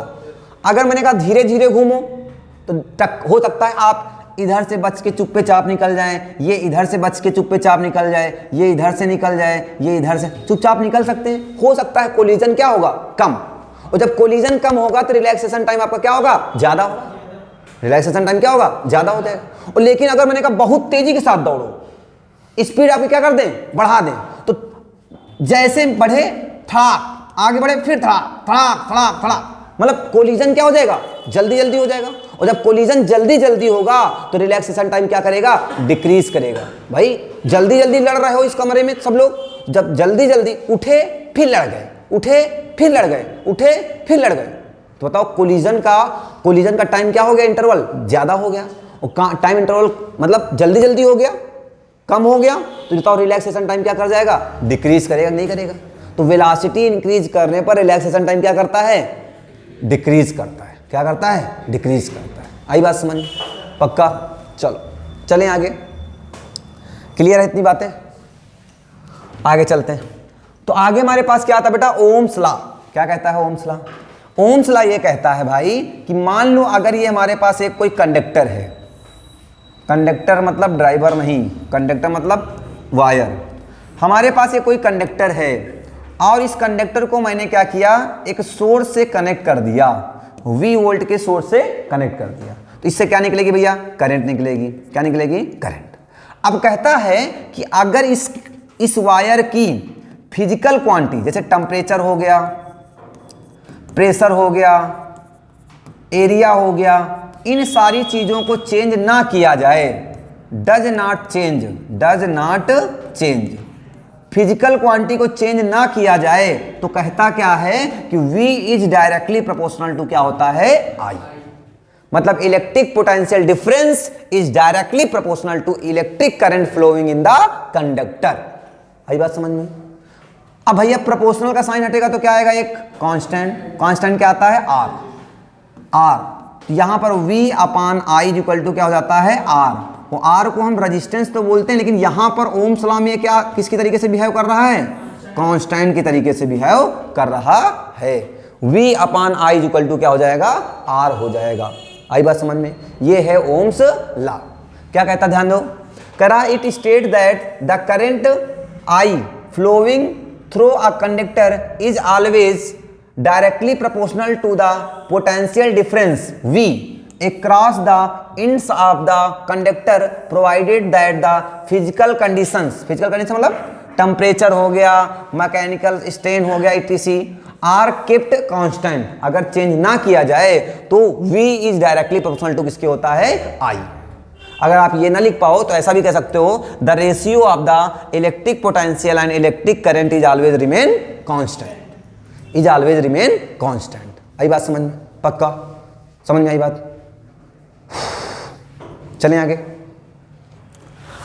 आगे आगे की कहानी हमारे पास कुछ इस तरीके से है। अच्छा देखो, इसका हम प्रूफ देख लेते हैं कैसा कहां से आता है। एक चीज ध्यान दो बेटा, ये कहां से आया, कैसे समझाया इन्होंने, ध्यान दो। अच्छा अभी एक चीज सीखा आपने, क्या सिखाया आपको? मैंने सिखाया I इक्वल टू क्या होता है? NEAVD। पढ़ा कि नहीं पढ़ा? और एक इक्वेशन ये पढ़ाया, और एक चीज पढ़ाया VD equal to EE tau नहीं EV टाउ अपान क्या पढ़ाया? ML। इसे इक्वेशन सेकंड मान लेते हैं हम लोग। पढ़ाया कि नहीं पढ़ाया? हाँ। अब सुनो भैया, I equal to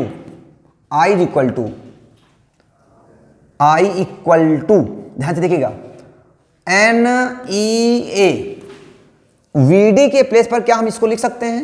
EV tau upon ML। हाँ लिख सकते हैं, बिल्कुल लिख सकते हैं। ml इधर डिवाइड में, इधर किस में आएगा, मल्टीप्लाई में हो जाएगा। तो क्या हो जाएगा, ml into I equal to N E A E, अच्छा E इंटू ई को हम लोग क्या बोल दें, ई स्क्वायर बोल देता हूँ, क्या हो गया, ई स्क्वायर हो गया। ए टाउ इंटू क्या बन गया हमारे पास, v, इतना बन गया। ये सारा का सारा मल्टीप्लाई में किस में आएगा, डिवाइड में। तो क्या बन गया हमारे पास, ध्यान दो, बन गया हमारे पास ml अपान, इतना मल्टीप्लाई में डिवाइड में ले आओ, ml upon N E square A tau equal to, इधर बचा क्या, v बचा, और इधर से मल्टीप्लाई में किस में आया, डिवाइड में। तो v अपान आई, v अपान आई। जरा ध्यान से देखिएगा बेटा, m क्या है आपका, मास, मास चेंज होगा नहीं। किसकी बात कर रहा हूं मैं, बात कर रहा हूं आपके ओम्स लॉ की। कहता है v अपान आई का मामला कितना होगा, कांस्टेंट होगा, लेकिन उसमें कोई भी चेंजेस ना किए जाएं। अगर ना वायर चेंज करो, ना टेम्परेचर चेंज करो, कुछ ना चेंज करो, तो बताओ मास चेंज कांस्टेंट रहेगा, लेंथ कांस्टेंट रहेगी ना। कहा उसने, कहा चेंज नहीं करना है तो लेंथ भी कांस्टेंट रहेगी, नंबर ऑफ इलेक्ट्रॉन भी कांस्टेंट रहेंगे, ई तो कांस्टेंट होता ही होता है।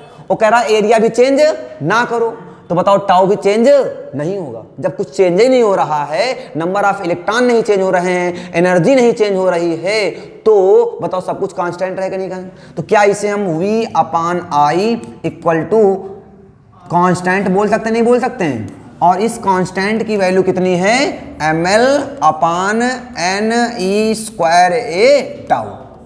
और बेटा यही आपका क्या कहलाता है, r, r is equal to क्या हो जाता है, ml upon N E square A tau.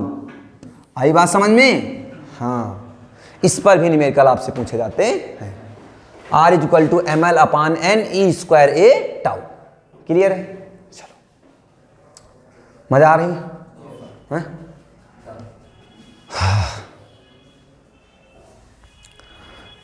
चलो आगे चले, ठीक। अब ध्यान दो भैया, आगे आगे क्या लिखा हुआ है भैया, इलेक्ट्रिक रेजिस्टेंस। क्या लिखा गया, इलेक्ट्रिक रेजिस्टेंस।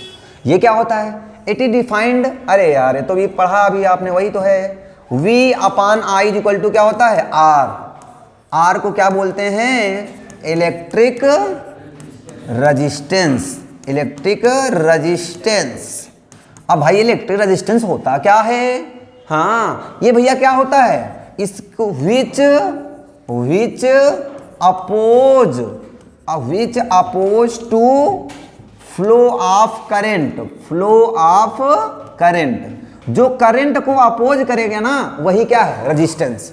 जैसे आपकी लाइफ का रेजिस्टेंस क्या है, नींद, मोबाइल, व्हाट्सएप, इंस्टाग्राम ना, तो ऐसे ही करंट का रेजिस्टेंस, करंट का जो कौन अपोज करता है आपको, रेजिस्टेंस, उसे हम लोग क्या बोलते हैं, इलेक्ट्रिक रेजिस्टेंस।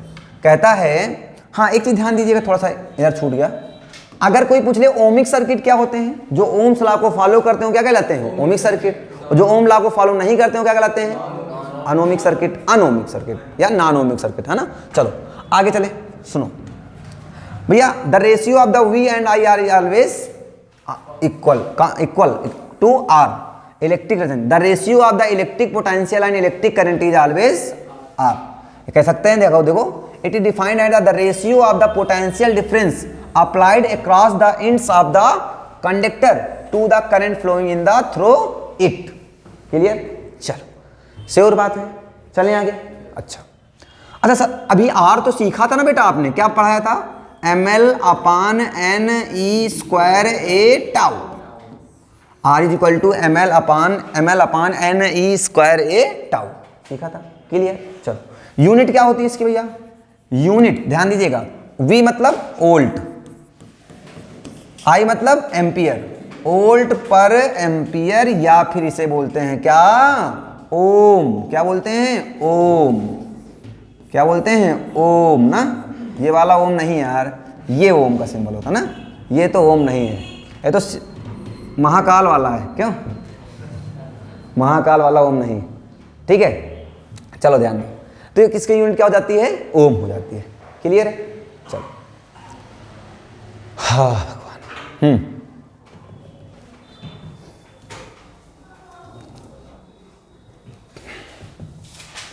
अब सुनो भैया आगे, आगे की कहानी क्या है, लिखा हुआ है factor affecting to the electric resistance on the conductor.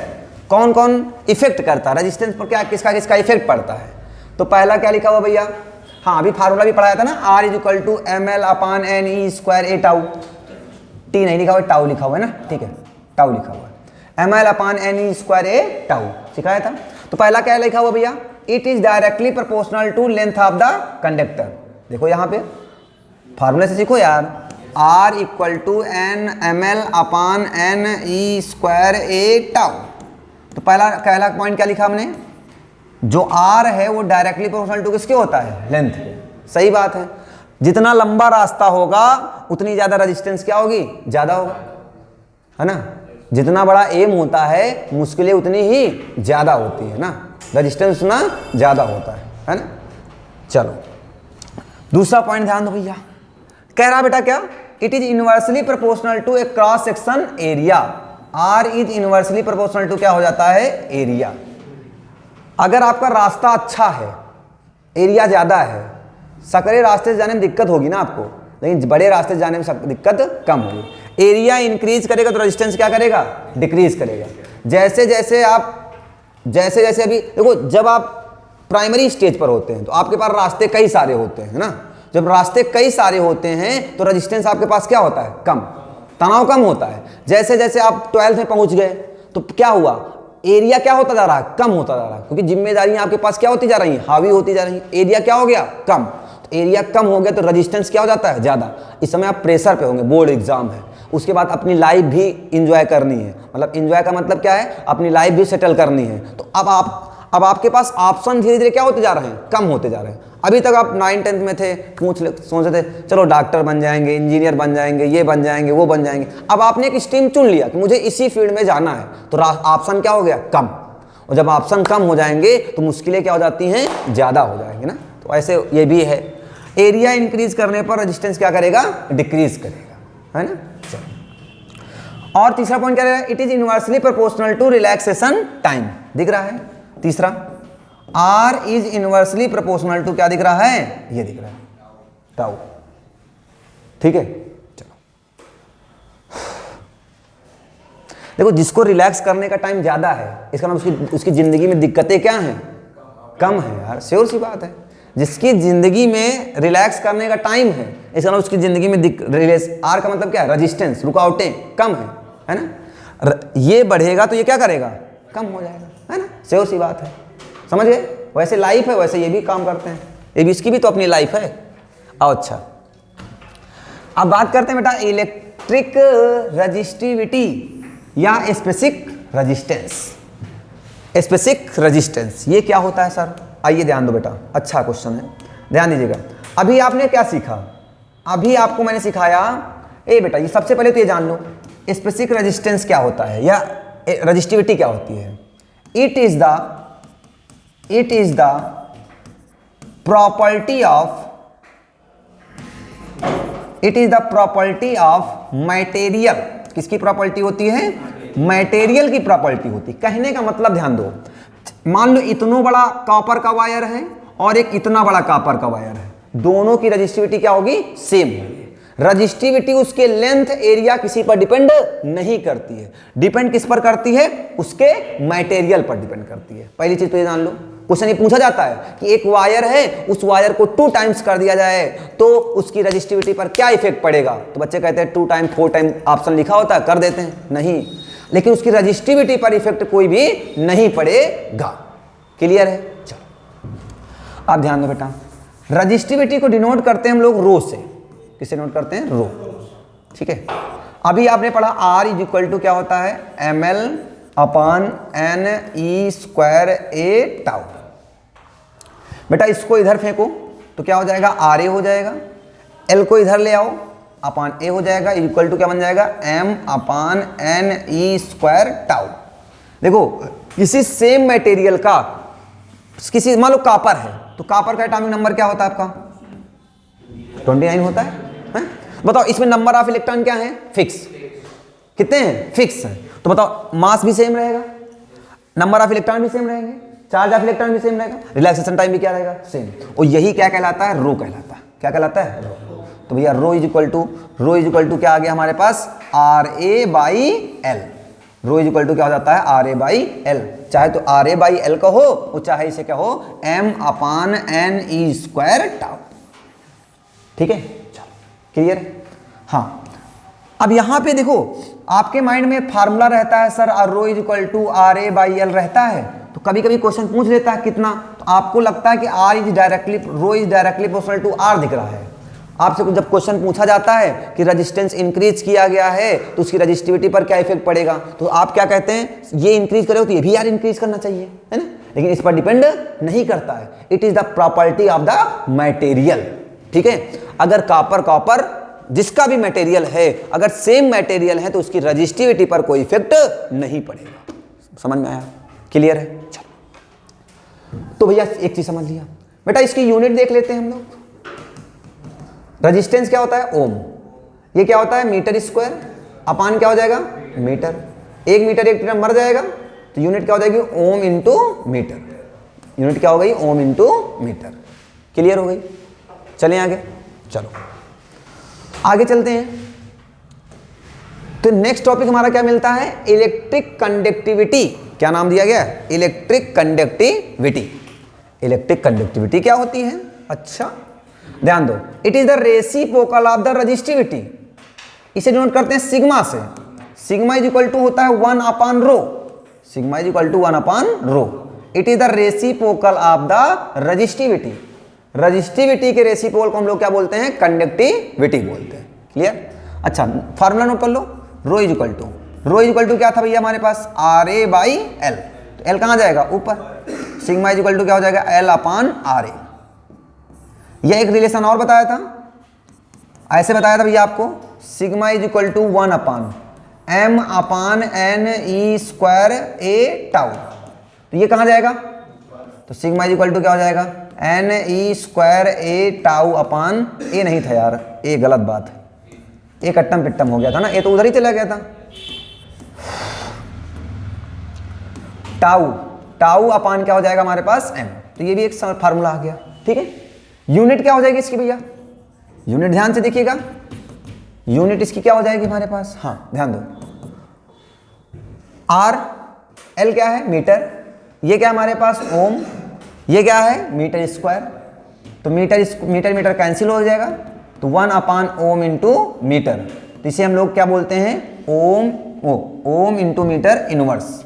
Om into meter inverse, ohm inverse meter inverse, ये यूनिट हो जाती है। ठीक है, ohm inverse and meter inverse. समझ में आ गई बातें, क्लियर है इतना सभी को। तो ये था हमारा क्या, इलेक्ट्रिक कंडक्टिविटी। ठीक है, इसमें कुछ टॉपिक अभी छूटे हुए हैं आपका। इसमें छूटा हुआ है किरचॉफ लॉ पढ़ाना है और सेल पढ़ाना है, 2 टॉपिक छूटे हुए हैं। देखो, कॉम्बिनेशन ऑफ रजिस्टर आपके सिलेबस में है नहीं, तो वो मैं आपको नहीं पढ़ा रहा हूं। तो सेल छूटा हुआ है और किरचॉफ लॉ, तो नेक्स्ट क्लास में हम पहले तो इस पर, इन फार्मूलों पर बेस्ड न्यूमेरिकल लेकर के आने वाले हैं। 15 या 16 न्यूमेरिकल करेंगे, उसके बाद हम बात करेंगे सेल और किरचॉफ्स लॉ पर बात करने वाले हैं। ठीक है, तो तब तक के लिए यहीं तक रखते हैं, मिलते हैं हम लोग अगली क्लास में, है ना।